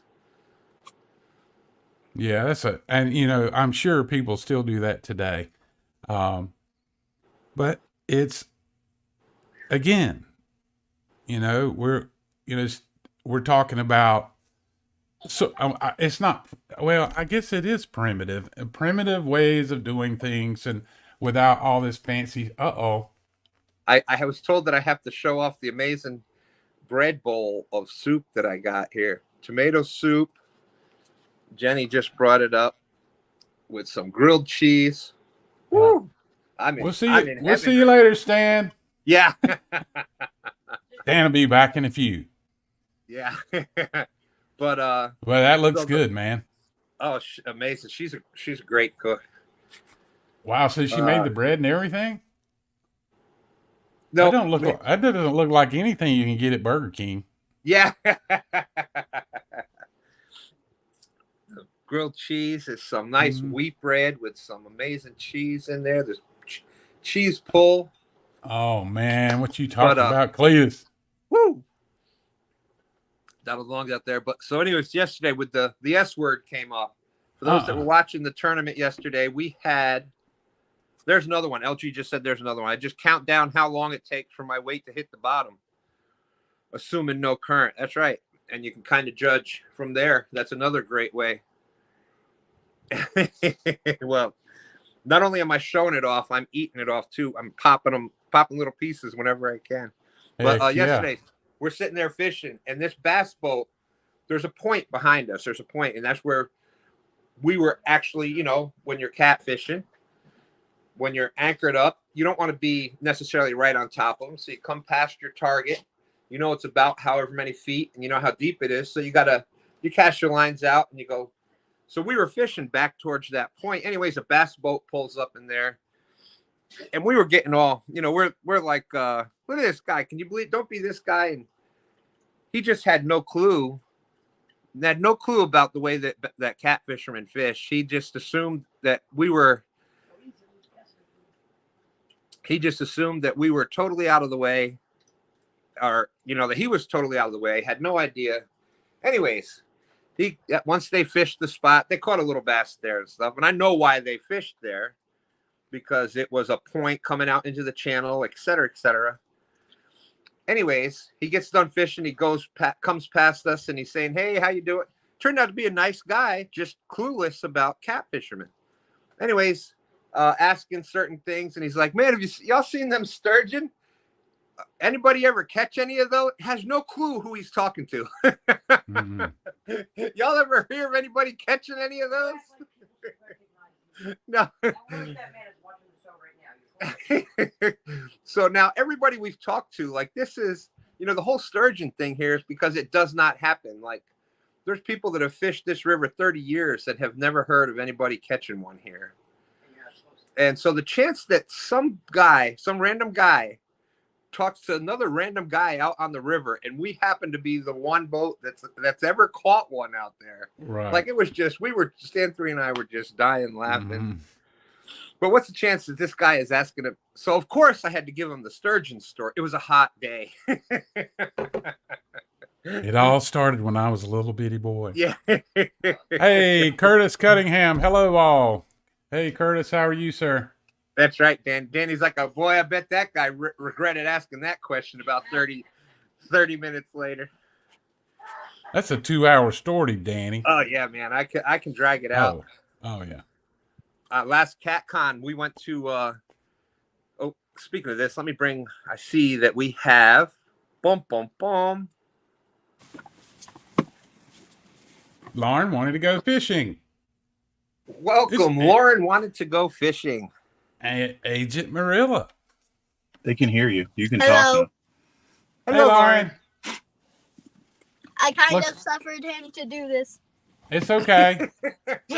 we like you guys. Y'all get your gear set up and win this thing. We've got a 10 pounder and a 4.8 pounder. It's going to take on a the miracle, door. JG. Do you have any 2-stand fishing gear on? Mug? Anything? No, underwear? But you got sand all over the truck already. Well, okay. Well, sometimes Stan's generous with his .22, so you guys just work on it. He'll probably give it to you. Here, I have a better thing. I was going to lobby for my .22. Because I'm pretty sure right now we have 22-mile-per-hour wind gusts. And I think that's got to count for something. Well, I would say that counts for a .22 there. Let's see if I'm going to unmute 202. Let's see. We're getting the echo there. There we go. That seems to be better. But yes, considering that 22-mile-per-hour winds, considering that we have a Murillo arsenal, that's what we busted out yesterday, Michael. So we're going to give Michael the honorary .22 also, and Lauren, of course. I thought I saw that Sharky 3 that I gave to Stan 3, but you kept it from him.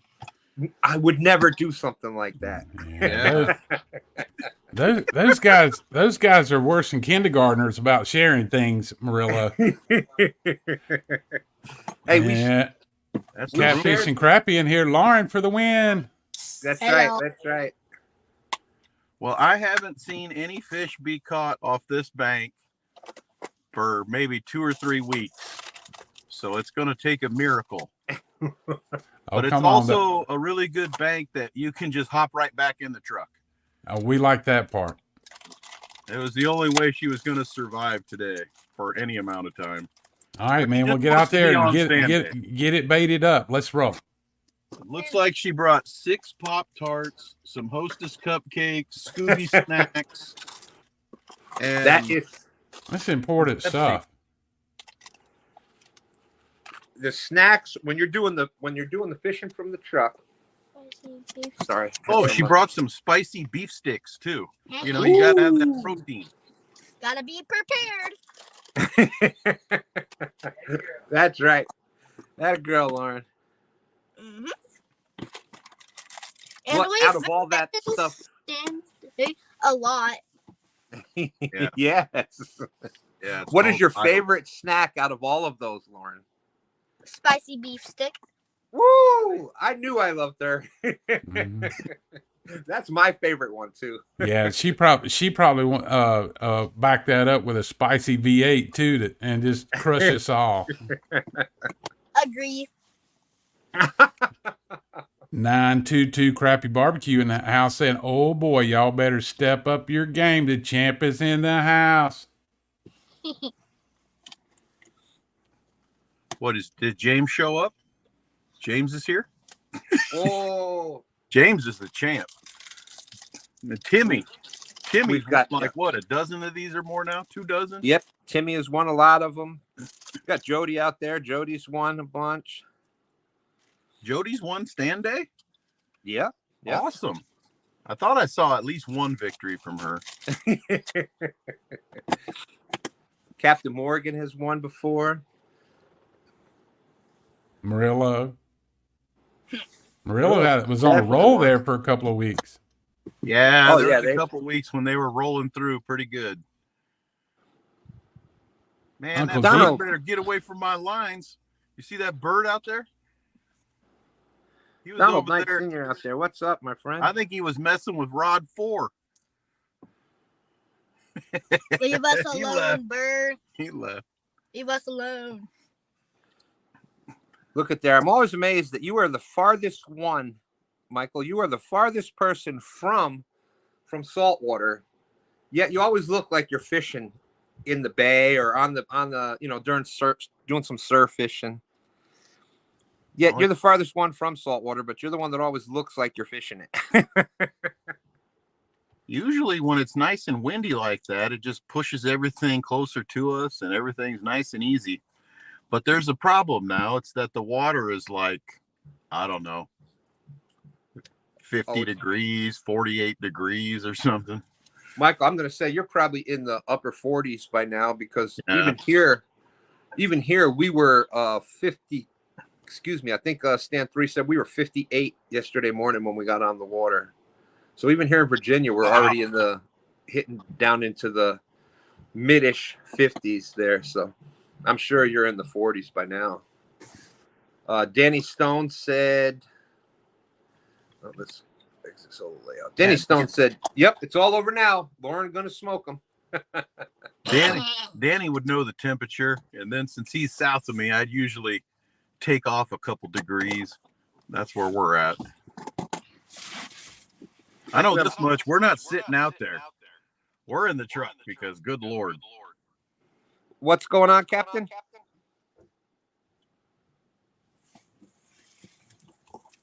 I unmuted you.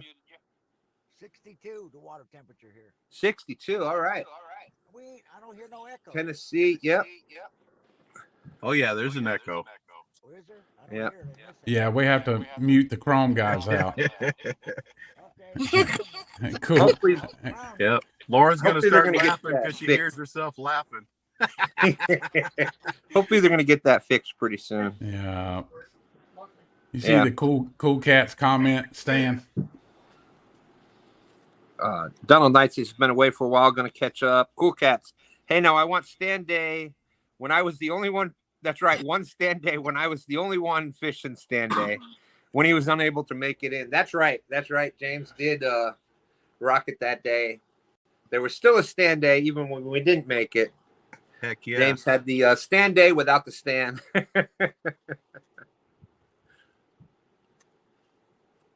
There we go. Yesterday it was 57 at 6 o'clock, and then by noon it was up to 61. So we started out in deep water, and then as the temperature, you get the bright sunny day, and that temperature starts rising. That's a good day to start heading a little bit shallower because the fish are going to do the same thing. Curtis, Stan's show runs from 9 a.m. Eastern Standard Time to 12 Eastern Standard Time. 3 hours. That's right. Just, because it's just a bunch of friends getting together, whether we're fishing or not fishing, talking about fishing. Or maybe thinking about fishing. That's right. That's right. LG Bass want to know if James won when he was fishing by himself on STANday. Of course. Took first, second, and third. Donald Knight. Dan 3 says, I think we have actually won the least amount of STANdays. Well, that's being a proper guest. That's being a proper host, I'm saying. You allow your guests, you want them to feel comfortable. Yeah, that's what I'm trying to make up. What are you doing? Yeah, Curtis, you just need to send an email out to Stan. You can do twostandsfishing@gmail.com. Send him a link. Let him know you want to come up and fish on Absolutely. Sunday, and he will send you a link. And, the main thing is just have phone service and come up and have some fun. Somebody's asking me a music question here. Donald Knight, Sr. Hey, JG, have you ever heard of a Harlow Dobro?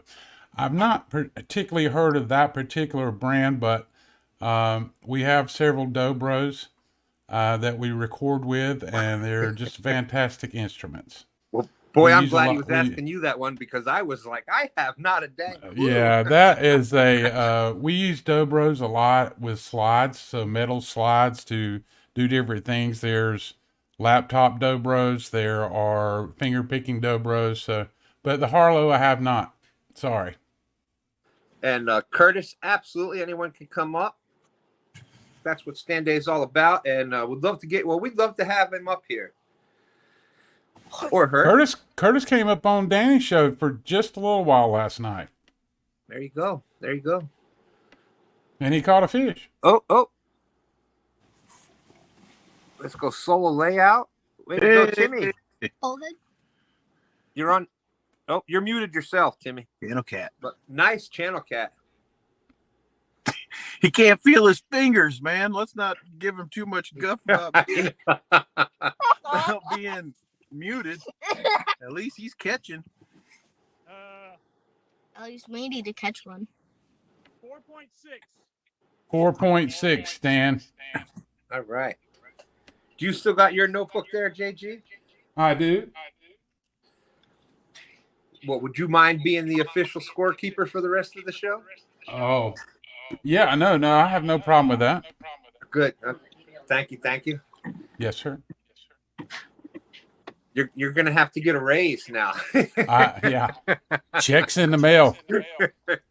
What's that, darling? I don't think anyone can compete with Rhonda. Oh, Rhonda's outstanding. Oh no, she's Johnny on the spot. She had to leave, went somewhere else. She said she had a couple of errands to run this morning, and that's right. That's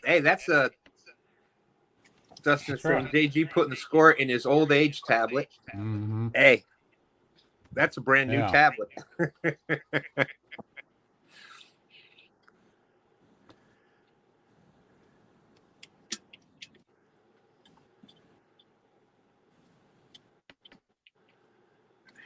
So, Stan, are you starting to get ready for Christmas? Yes. I was thinking about this, and I probably need Stan 3's list a little earlier this year than any other year. I know. But it's going to be quite the Christmas this year. I bet it's going to be epic chaos for like at least an hour. Oh, without a doubt. Because the boys are now they're 5, so it's the first Christmas that they really fully understand everything. And then we got Hannah's now 19 months now, and she's 19 months going on 7. Yeah, so she's going to rip it up. She's already learned how to say Coco Melon YouTube. Wow. Yeah, we got the voice clicker now that we upgraded because of all this. StreamYard, I got to get in contact with them. We might have to write them a letter of something because I've had to get a new phone. We got new cable system, new routers, all to try to clear everything up. And then it turns out that it's on their side with Google. Yeah. Not a happy person.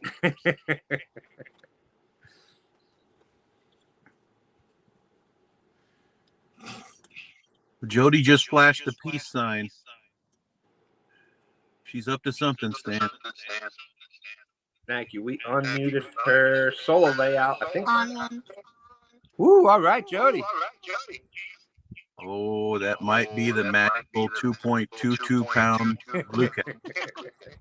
Maybe. What's Jody got now? You know that's worth 100 points if you hit it right on the nose, Jody. All That's right. right. It is bonus points.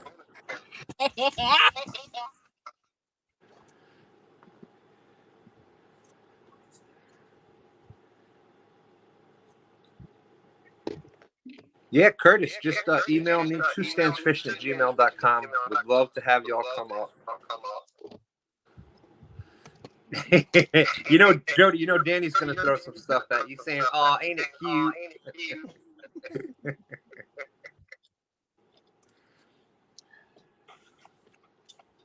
Butterflies and sunshine out there. Welcome in, butterflies. You never guess what I caught it on. Don't say chicken. I caught it on bass. Woo! I'd believe that. Be ready for some big ones. Do you mean white bass, or are you referring to the green carp? I don't know if it was large or small. It was bait to me. Yeah, where Jody's fishing, she has yellow bass too. There's a catfish candy.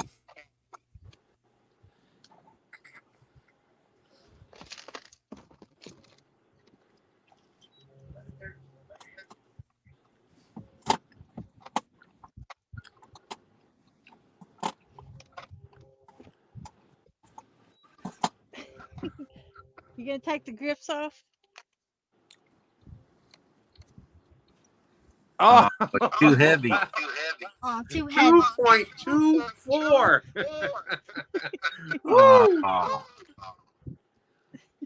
Wait again here in about 30, 40 seconds, Jody. Yeah. Shake it a little bit. See if it'll pee. That's right. Squeeze it. I just squeeze it. You have to get them out. Oh, she gave up her 100-point fish. That had a chance. Woo, so close. Yep. But it was so close. We will round that. JG, can you round that up to 3 for her? Since it was so Yes, close, sir. we got to round it up to a 3 for her. I think Stan 3 would agree with that. I should get more for using bass. Fish and cooking with Mike Chavez out there. All right, Jody, we're going to mute it again because of the echo. Have you talked to Dustin about that? Because apparently there's a way to fix it. Like you just got to use a different browser. No. And I'm pretty clueless about it too, but apparently that's what I'm going to look into after I get offline here. I've never had that echo.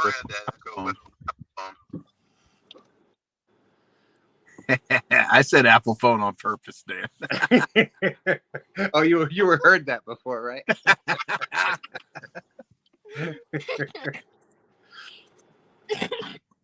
They all, even my grandkids are like, "Grandpa, you're so old."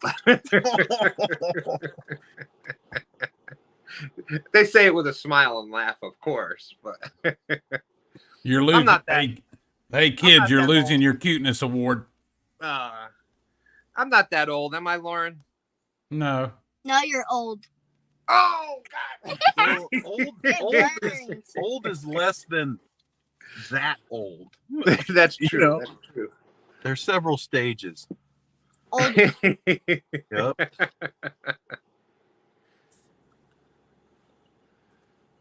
How old are you, Stan? I'm actually not as old as everybody thinks. No. Probably 75. Aren't you only like 55? Yeah, He's much older than the first Jason movie. 54. I just turned 54 this year. Yeah.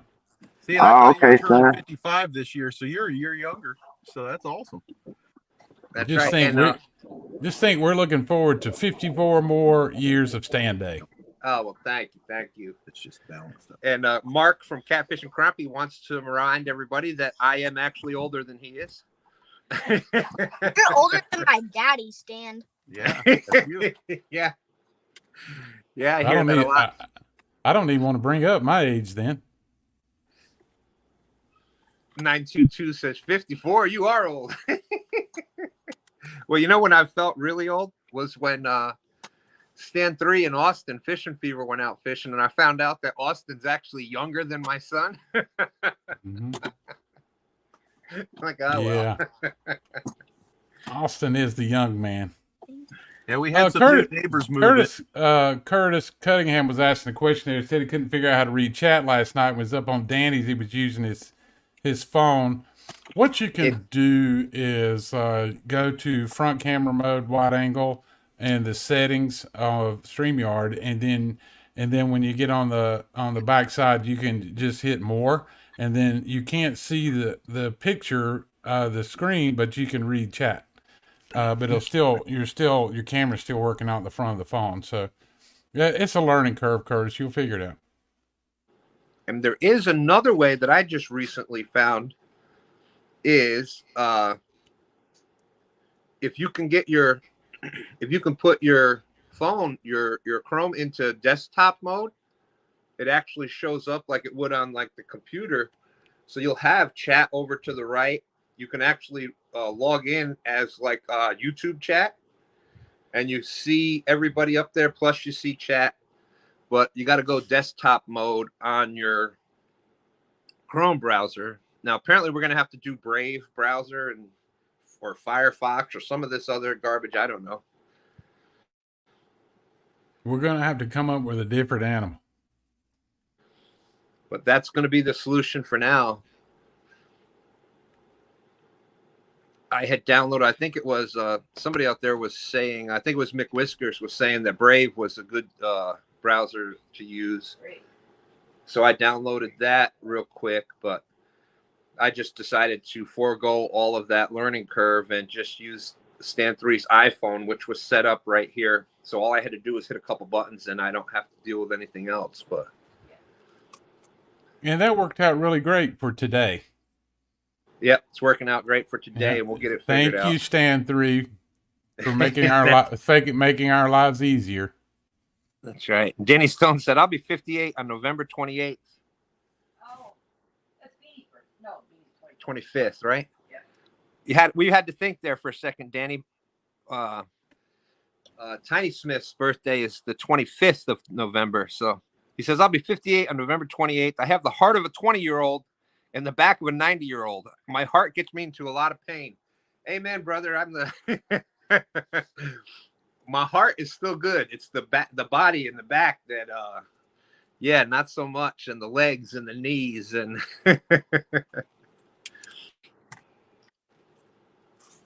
I see Brian B out there with I was laughing at his comment before.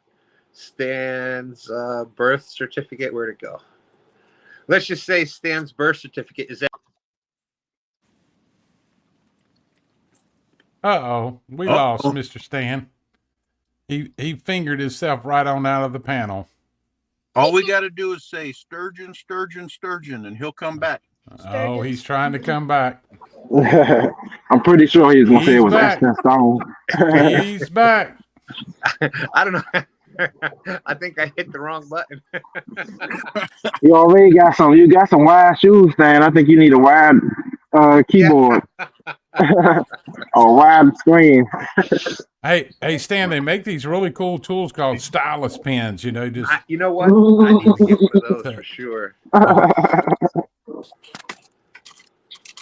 Because for those that have, I'm not a little person, so the fingers. You know, I go to hit a button on the screen and it takes up a whole block. So, Jody says, I have a question. When I pulled off the dock, I got a rope wrapped around my prop. I got it off, but do I need to watch for anything? No, Jody, if you got the rope off, then you should be fine, you know. Yeah. The bad part about it is that if you had it in gear, and the rope wrapped up and it locked the prop up, and then you don't want to start stripping gears inside the lower housing, As long as the motor's going in forward and reverse for you, okay, you should be fine. Yep. And if you're not noticing any, I would just check for normal operation, just like what JG just said. If you notice that there's like a severe vibration or things A grinding like that, sound. If you hear a grinding sound, or yeah, that's bad news. Now, if it was fishing line, the fishing line can get up in there underneath and wear out a seal and things like that, and then that's a whole nother issue. Yep, and usually that you'll notice that if you have water in your foot oil, but there's no way to check the foot oil unless you take the plug out and look for that. Well, there you go. Hopefully that helps, Jody. Everybody was saying, even Brian B, a rope, probably not. Fishing line and stuff is what you need to really watch for. 922 saying just watch for oil. Yeah, you can check that when you come out, or you can see if you start getting an oil slick coming out behind. There could be a lower unit issue. Watch for mark. Watch for vibration. Stand 3. Check your prop seals.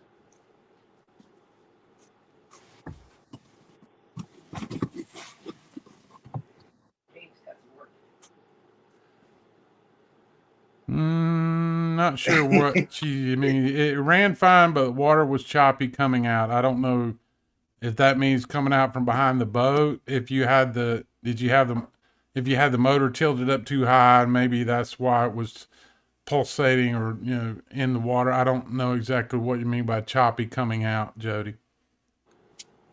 But yeah, I just took it as because she's got a lot of wind and stuff there. That's what I took it as, but I could be wrong. Danny, oh Lord. Danny says, it's Jody. I'm surprised she didn't take off, and 10 minutes later realized she was still dragging the dock behind her. I saw a funny one on, I think it was Facebook or something the other day, where somebody was going to get gas, and instead of putting it in the gas tank of the boat, they had one of the big like Bayliner type boats. They put it in the rod holder. The rod holder. Hey, I have seen that happen, man. I have been at fuel stations when that has actually happened. They put it in the rod holder and click the thing on. $600 later, it's coming out the boat. There's like 2 foot of gas inside the boat. Oh, this man. Is not good. Yeah, it's EPA, fire department, everybody's showing up. Oh, dude, no. One thing if you made that mistake at $1.50 a gallon, but at $4 a gallon, that's a big mistake. I believe I'd been watching the dollar signs roll by, and I said, I don't think that's right. You know, that doesn't happen when you fish the bank. There you go. There are advantages for sure. How's the lines holding up, Rillo? The strong wind. I mean, are your lines staying out there where you want them, or are they blowing? Is it blowing the whole rig into the bank? I got 3 of them that are staying right where I want them, and I have, I believe, 3-ounce leads on them. Where usually I can use anything 1 ounce or up, just depending on how far out there I want to chuck it. The one that seems to be moving around quite a bit is my pack bait carp rig over here, number 4. But to be quite honest, if it drifts and wanders its way a little bit to the right because of all the waves, I'm kind of okay with it. I really have expectations to catch nothing. I don't even expect to get a bite. I believe that the fish have probably moved farther north in this reservoir, but I don't really have a really good spot up north where I can get right back into the truck like this and keep luring fishing. So really, we just wanted to come and talk for an hour. Well, we're glad that you did. Yeah, absolutely. Always glad to see Marilla. You were talking about age there a while back, JG, and you didn't disclose your age, but I before you were starting to be a tremendous co-host and answering the people's questions, I was going to tell you that we had some new neighbors move in, and I just kind of got the feeling like the neighbor was rather youthful. And I believe she's like, yeah, I'm 22. I'm like, oh, wow. I was like, I'm more than twice as old as you are. She's like, oh, probably not. And then she had mentioned that I think it's fiance. She's like, yeah, he's 12 years older than I am. I was like, I'm 12 years older than he is. And she's like, wow, you are old. You could be my dad. And I'm just like, oh. So it was a real quick conversation. And the whole time, all the kids are around us, right? And Lauren's just like, yeah, my dad's old. He was like old before, but now he's really old. But you know how kids can grind that in. Yeah, she'll be calling you over for she won't be calling you for the parties to come over, Rillo, but she'll call you up if she needs a wrench. Yeah. Yep. Yeah. We don't need the old guy at the party, but I'll see if he's got some weed eater line. I can't get my faucet to stop dripping. I bet you that old guy knows how to fix it. Yeah, I bet that old guy knows. But to answer your question, Murillo, I'm 56. Well, you're only 2 years older than Stan. That's not bad. Yeah. You're only 10 years older than me. If you're within a decade, man, you're not old. You're still No, but I've been rode hard and put up wet, so you know I'm easing into the midlife thing, you know, and I'm just trying to keep the wind in my sails and be happy and have some fun. I have a lot of fun things that I do in my life with music and the Catfish family and fishing and real estate, and I love being a realtor, so I have a lot of fun with that too. We got a knock, Joe. Knock. Yeah, you know, Jody's going to start those. Who's there? Buck Williams is saying Jody, knock. Okay, so Lauren said, "Who's there?" Buck Williams said, "Don't." Don't who? Don't check anything on my boat before I go out.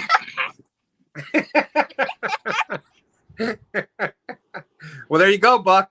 I guess it was funny. That's awesome, Jody. I'm so glad you put gas in your boat. That's awesome. What you got, Captain Morgan? 67. Huh? I'm 67. 67, Captain Morgan, 67.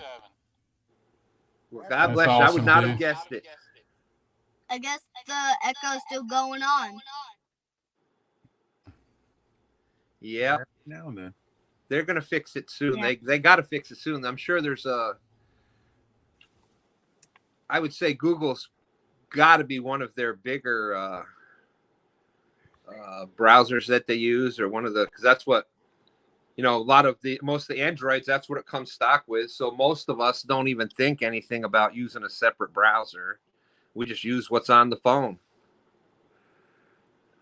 Stan, I think I've got enough juice here. I'm going to try the code out. Awesome.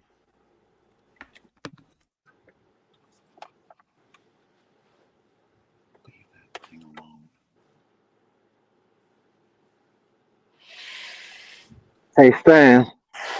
Yeah, what's up, 202? Have you tried asking Jeeves how to fix your problem?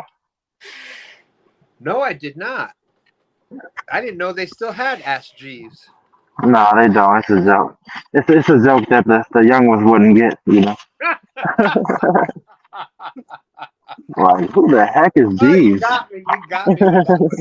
We thought that was the coolest thing when it came out. I know, right? Ask Jeeves, how do you tie a box knot? Oh, good one. Oh, shit. Oh, you got me. That was good. Good. Speaking of being old, tell me you're old without telling me you're old. Oh, man. I work at a youth center. I'm only 31, but they swear that 31 is the new 45. I hear you, brother. I hear you. Okay, I guess I'm old now. I mean, but it's really different, you know. Like, the generations change so much. I really I'm glad I do work there. That's the only way I'm able to keep up, with what's going on right now. Because I wouldn't have a clue. I wouldn't It have a is. clue. There you go. I'm glad to hear you working with the youth there. That's an awesome thing.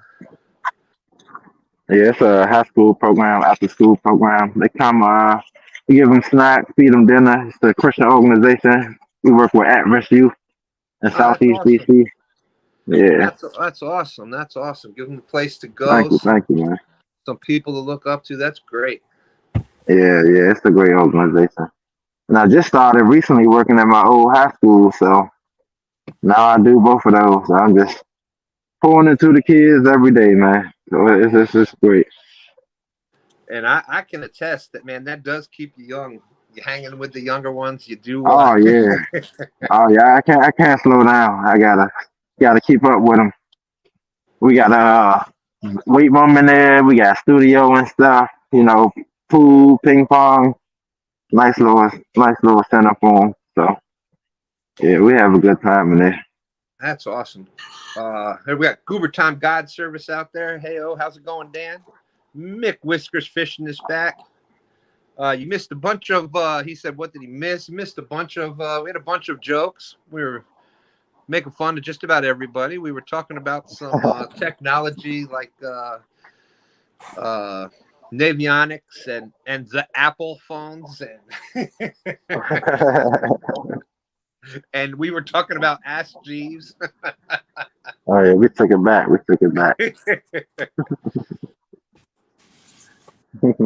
That's funny. Okay, 11:33. We've got a 27 minutes left. Oh, Hey, Stan. Oh, we see lights. I see. Looks like Captain's had a bump. Let's give him a second. And I tell you what did Captain say he was? 67. 67. He jumped up at that rod a lot quicker than I could. Looked like he was 42. That's right.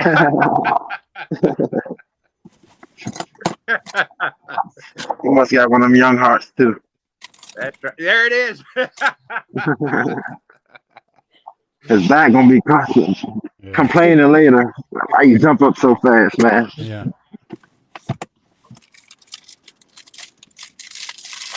I woke up one morning and had a lower back problem. I didn't know what hit me. I thought I just aged overnight. Oh, it was like I believe Captain's on. He's on. Yeah, I think it's on. Dave B is out there saying, I'm 77 and wish I was 50 again. Getting old sucks. Yeah, it does.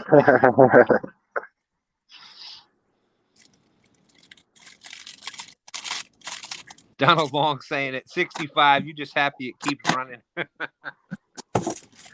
right.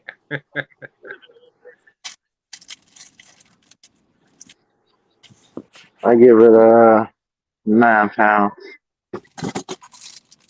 Oh, he got the net. Okay. 12.2. 12.2. I'm giving it 13.4. We'll go a pound, 0.2 up. Mick Whiskers at 66 when he gets up breathing. It's a great, great day. There you go. There you go. Yeah, I used to manage restaurants, and back in the day, two-hander. One of the guests used to come in every morning. It was an older gentleman. His comment to me every morning was, "Well, I got up, went outside, got the paper, and didn't find my name in the obituary, so I know it's going to be a good day." And you don't get it at first, and you understand the joke, but man, the closer you get to it, you're like, "Yeah, he's right." Oh man, that's funny. I gotta recap my weight, man. I'm gonna go for 17.8, something like that. Yeah, the double pull it up. Danny said, my neighbor told me it's really good of me that I take younger people out fishing and get them interested in the sport. Danny said, I didn't want to tell them that I take them because they're young and they can carry all my gear. Danny, I think Stan 3 can relate to that one. Hey, this is the most important part of fishing right here. Y'all don't learn this, y'all ain't learning nothing. I say, great, son. What time we want to go in the morning? It's like, I want to leave by 5:30. I'm like, all right, good. 5:30, I go out the door and jump in the truck. Everything's got to be ready.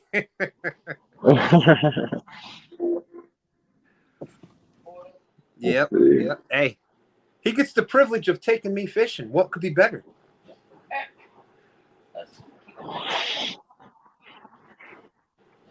Guerrero and his blueberry pancake. Oh, man. At about Johnsonville, I hope you're hearing this. Guerrero, good morning all. Been here for a while while making blueberry pancakes, triple thick, double smoked bacon, and of course, Johnsonville sausage. Hey Stan, how much time's left? It just doesn't get any better than Johnsonville. 22 minutes left. The 22-minute warning. Thank you, Mike. And this call-out warning has been brought to you by the number 22.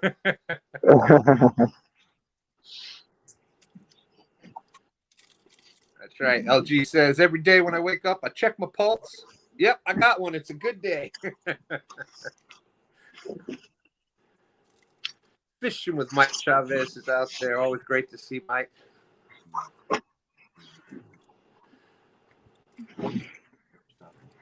That's right. Mike has commandeered the entire word taste.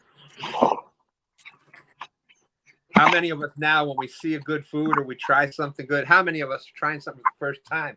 Taste. I know I do that. I know Stan 3. I know we joke around about that here.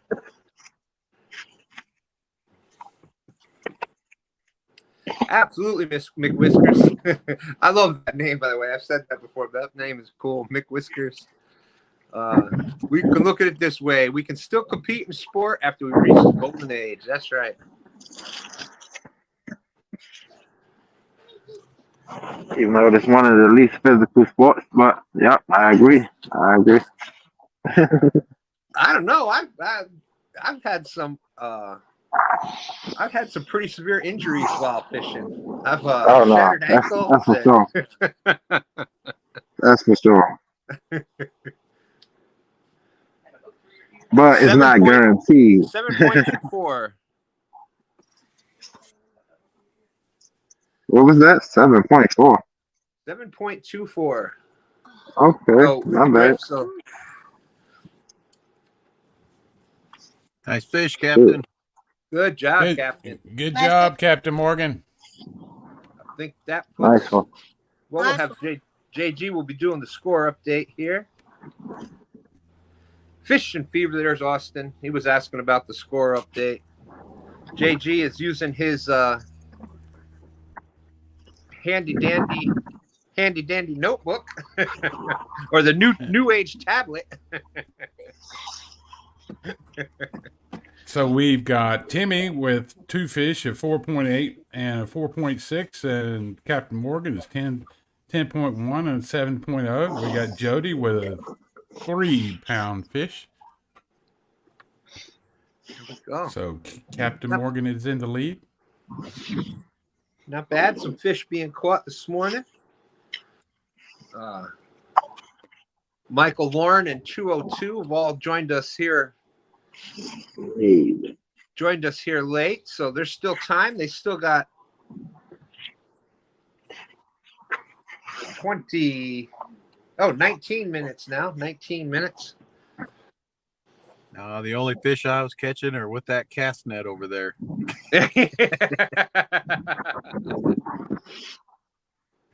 Mick Whiskers says, last name begins with Mick, and I've always had Whiskers mustache, so it was an easy choice. So there you go. I love it. And it fits right into the community. So yeah.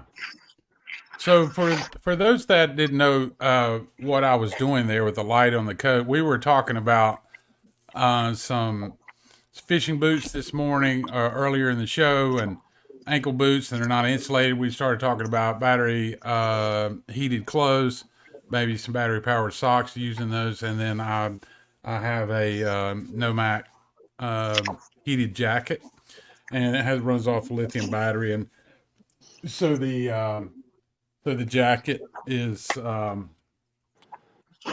made by a company called Novite, and it has a lithium battery inside of it. But you can heat up the belly section or the chest section, and you just hold the light in, and it has some modes to it as far as getting, you can do like less heat or more heat and that kind of thing. So but these are good winter gear. That's where that come up. And then the socks, these are the I have one here, it has a name on. So you have the battery powered sock. This holds a C cell battery. So just an idea for anyone out there trying to stay warm while you're out there fishing. Hope that helps. Yeah, definitely. I need to get me some of those. Stan's busted. You're busted, Stan. You're busted. Man, that's some good soup. Oh, that's what happened when you went out, Stan. You just had to crush real quick, get to about right. 7 bites in. Yeah, that's some good Jenny cooked. This amazing tomato soup in a bread bowl with some grilled cheese. Oh, Jody's on.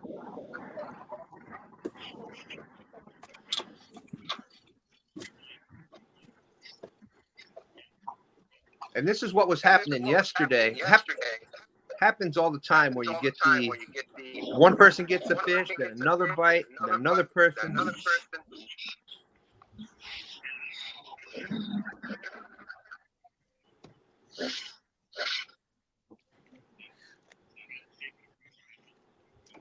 I'm so glad that Jody's on. It gives me a chance to eat the rest of my soup.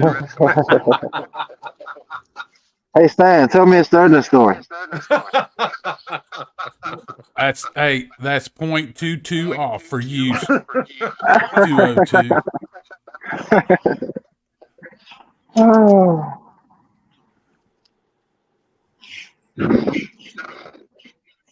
I guess he chooses soup over sturgeon. Wow. Now we know, guys.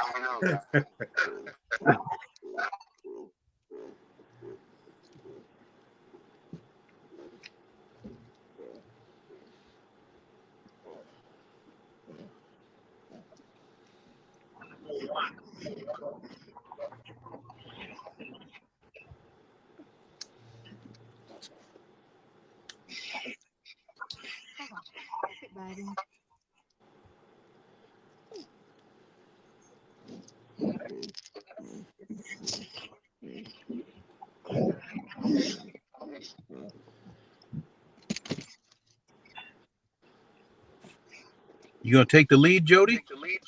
No. Oh, Good looking fish. Okay. How much is it, Jody? How long is it? No, I think she's asking how much it weighs. That's Miss Lauren.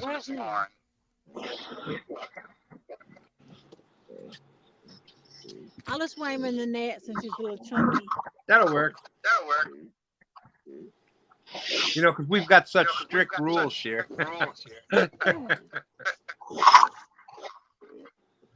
Are you back from the table, Stan?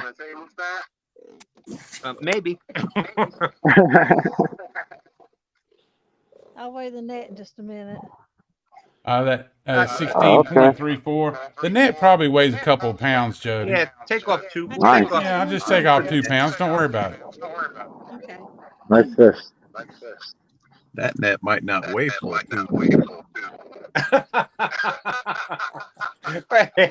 it's up to you. If you want to weigh, that's a nice. There you go. Nice. I would take those fish like that. That's all nice, day long. Jody. Good fish. Take your comment down so I can get a picture. Ready? There you go. Should be tail around. Fish know how to not cooperate. Trying to I think they talk about it down in the water. They said, if you ever get caught, son, don't ever give them a good picture. That's right. You know they've got classes down there. Okay, one of the first things you do is wave your tail like this. Hold it firm. Don't give up. Hey, Jody. I don't know if she heard you, Lauren. Hey, Jody. Yeah. How much do you think my blue cat was? How much was your what? Try to guess how much my blue cat was when I was in the Missouri River.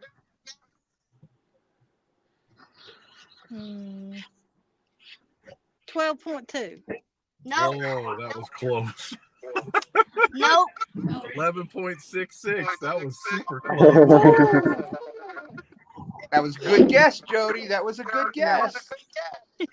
She was adding the weight of a small net. Yeah, that's right. That's right. All right. Good job, Jody. Good job. Mick Whiskers is saying good fish, Jody.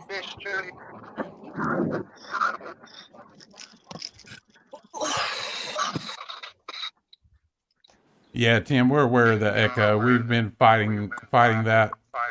Everyone's been fighting it for a couple of days, but we've got a pretty good handle on it.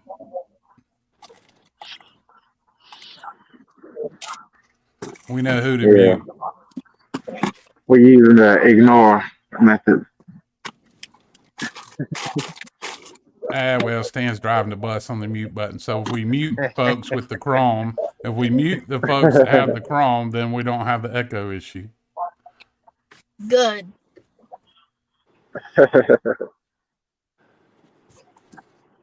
11:49, 11 minutes to go. With the markers.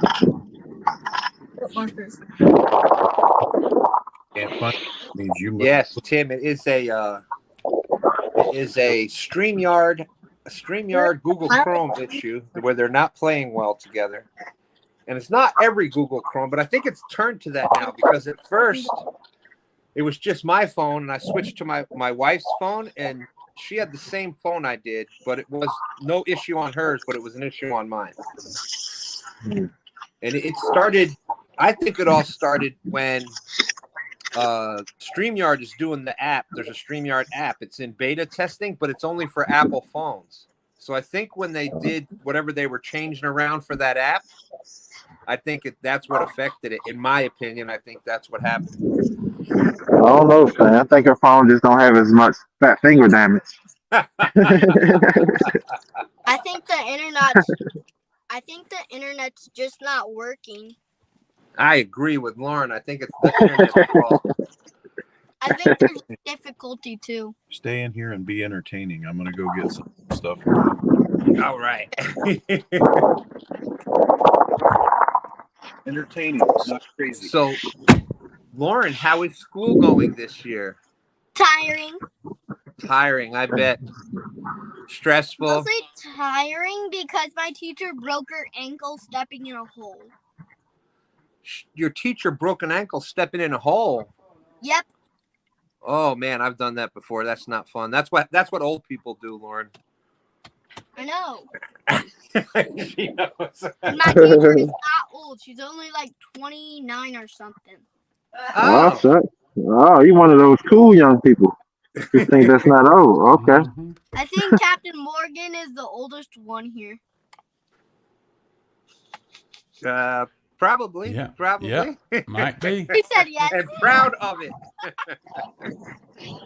So what's your favorite class this year, Lauren? Have to say Spanish. Spanish, Hablo español? Mm-hmm. Only Spanish I know is baño. ¿Dónde está el baño? Yeah. No habla inglés. So, real quick on the score here. So we've got a really close race here between Captain Morgan and Jody.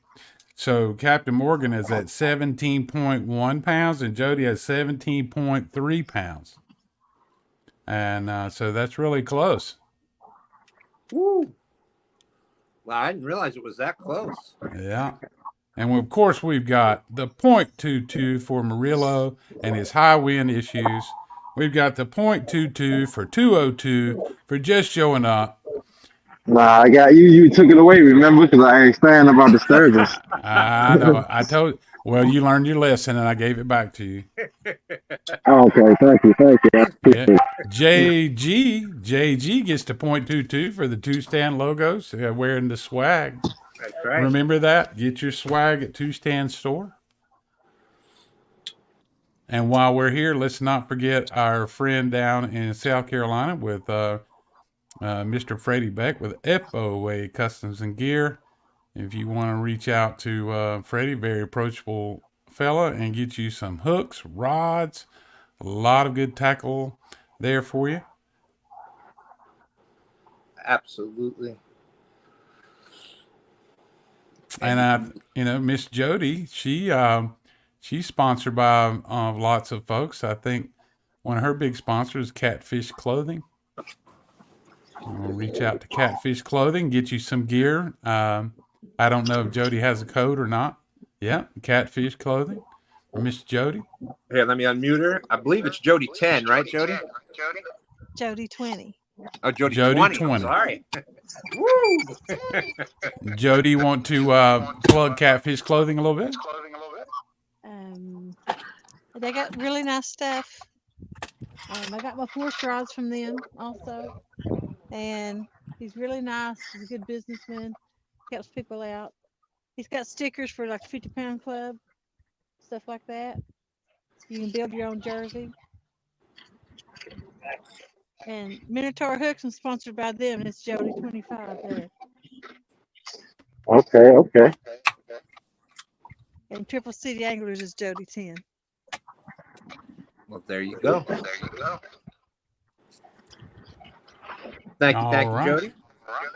And don't forget, you can catch Jody every Friday night. We start the Friday nights out 8 p.m. here on Two Stands Cat Chat. We're going to be doing some different things. Going to try to get back more into the interview type part of it. Oh, let me mute Jody.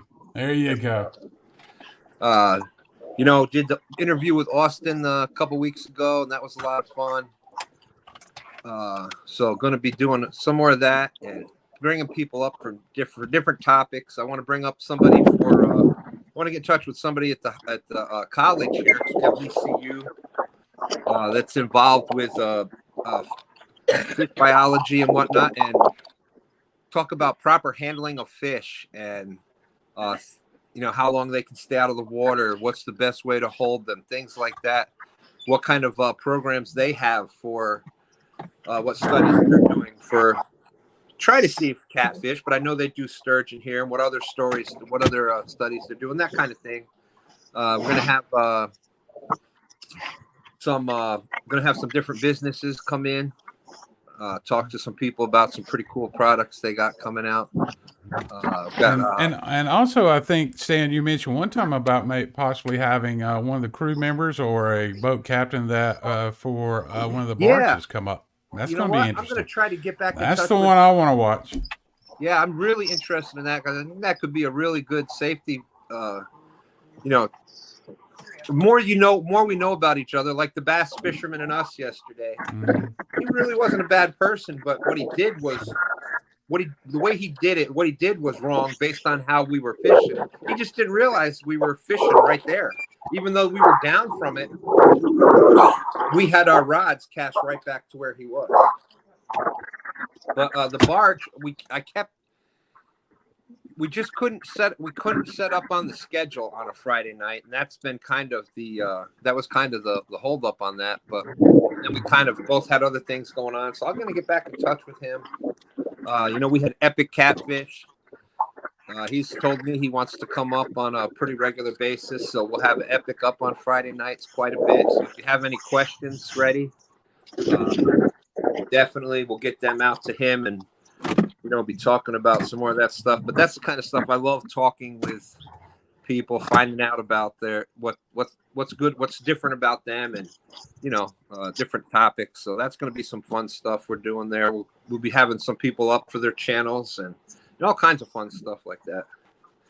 But then at 9 p.m. every Friday, you got the Flathead Jody, the Pontoon Jody Flathead Challenge. My brain was thinking quicker than my mouth was there. But every Friday night at 9 p.m. A lot of fun. Go out fishing live.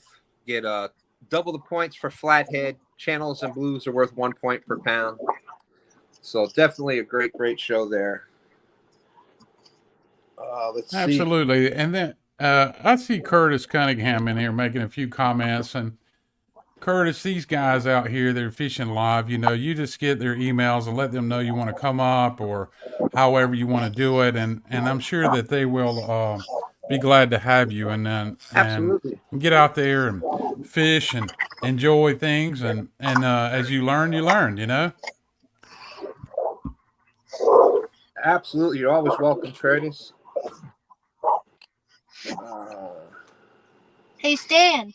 Hey, Lauren. Try to guess my biggest fish and how old I was when I caught it. 222.2 pounds, and you were 2 years and 2 months old. No. No? Well, that was a guess. That was a good guess, no?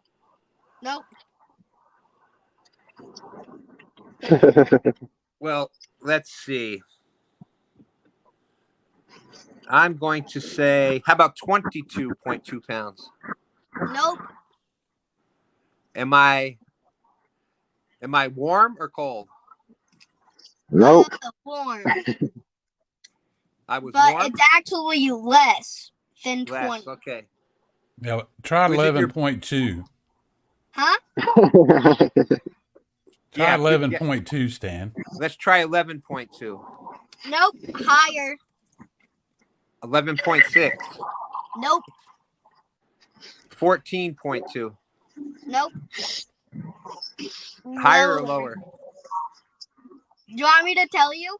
Yes, tell us. Yeah, that'd be good. 13-pound carp when I was 3. A 13-pound carp when you were 3? Nice. Netted it myself, caught it myself, Hey. sold it all myself. See there, I was pretty close with the 2-year-old, Lauren. You were 3. That was probably a pretty close guess. That's a big carp. And guess what? My daddy lets me drink no matter what. Coffee. Nope. Hot chocolate. Nope. Milk. Coca-Cola. Close. It's Mountain Dew. It's pop. Mountain Dew. No, but I have drunk it before. All right, Stan, it's 12 o'clock. Ding, ding, ding, ding, ding, ding, ding, ding. Well, boom, boom, bam. There we go. Pepsi. So, Pepsi. Oh, there you go. Oh. So what is the final score, JG?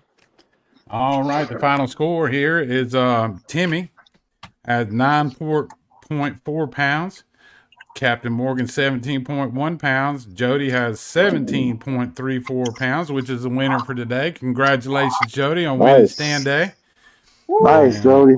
And, of course, JG, Murillo, and 202 with the .22. So congratulations to Miss Jody. Yay, Jody. Congrats, Jody. There you go, like that fist pump. Well, 202, anything you'd like to add before we get out of here? I think if I get 22.22, I think I should win. That sounds like a I'm John good. Madden thing there. If you had 22 points, more points than Jody, you would have won. Oh, man. Darn it. Nah, man. Good coming out with you all. I think I need Tony to come back, man. I ain't won since Tony been here, man. I know. I don't know what's going on. Football season. All right, Eagles. Come on, finish it out, Eagles. That's all. See y'all next time. All right, 202. Thanks for coming up. Appreciate you, brother. Oh, looks like Lauren and Michael jumped out. Timmy, anything you want to add before we get out of here? No, just had a great time. Beautiful day on the water, man. Can't beat a nice day on the water for fishing. Absolutely. Well, thank you. I'll check out Chesapeake Bay Catfish, and Timmy does lives out there. Make sure you check out our good friend. He's been doing on STANday here for a long time. So thank you, Timmy. I appreciate you. And let's see, we're going to go to Captain Morgan. What a close battle today, Captain. Yep. He took my glory once again. Oh, Jody. Did you hear him, Jody?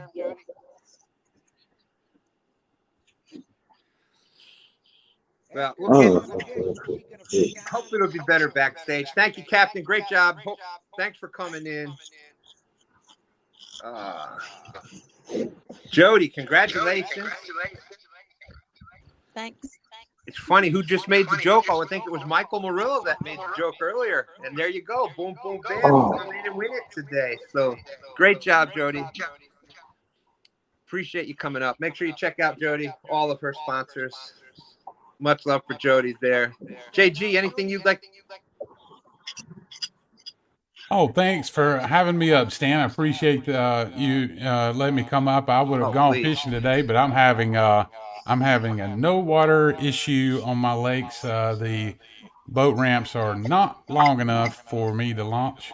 So we did get a little bit of rain. We did get a little bit of rain yesterday, but you know, I try to get back out there when I can. I'm not geared up for bank fishing. I don't have. That's a whole nother setup. Yep. And so, you know, I'm not geared for that. But Stan, love STANdays and appreciate you guys. And see you, Captain Morgan. I think there's no way you're not geared up, man.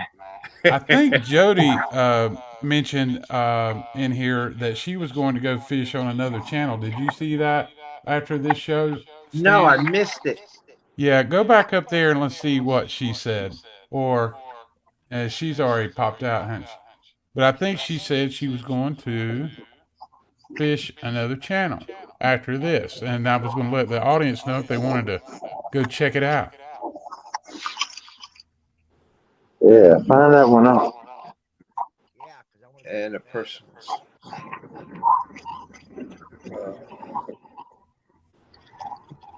Come on, it's got to be here somewhere. I think she said Retired Rick's channel. Oh, that would make sense.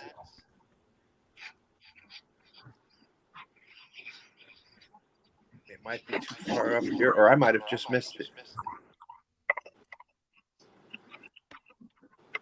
Well, there you go. Try to move your thumb out the way, Stan. Did anybody in chat see it? I trying to scroll through here, one or two comments at a time. I'm not catching it, but make sure you check that out. I'm pretty sure Retired Rick, I think I did hear that he was fishing today. Retired Rick channel, look, lady, has it right there. So go check out Retired Rick. There's going to be some more live fishing there. And that's all. Thank you. I appreciate everybody being such a big part of STANday. JG, thanks for keeping me out of the weeds today. I definitely appreciate it. Oh, wait 1 minute before we go out. Oh, that's right. Wait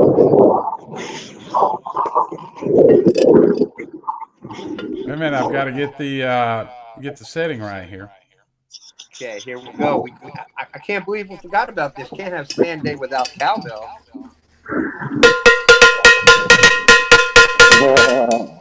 There we go. There we go. All right, there we go. Thank you, brother. And with that being said, and with that being played, we're out of here. Deuces. See you guys later.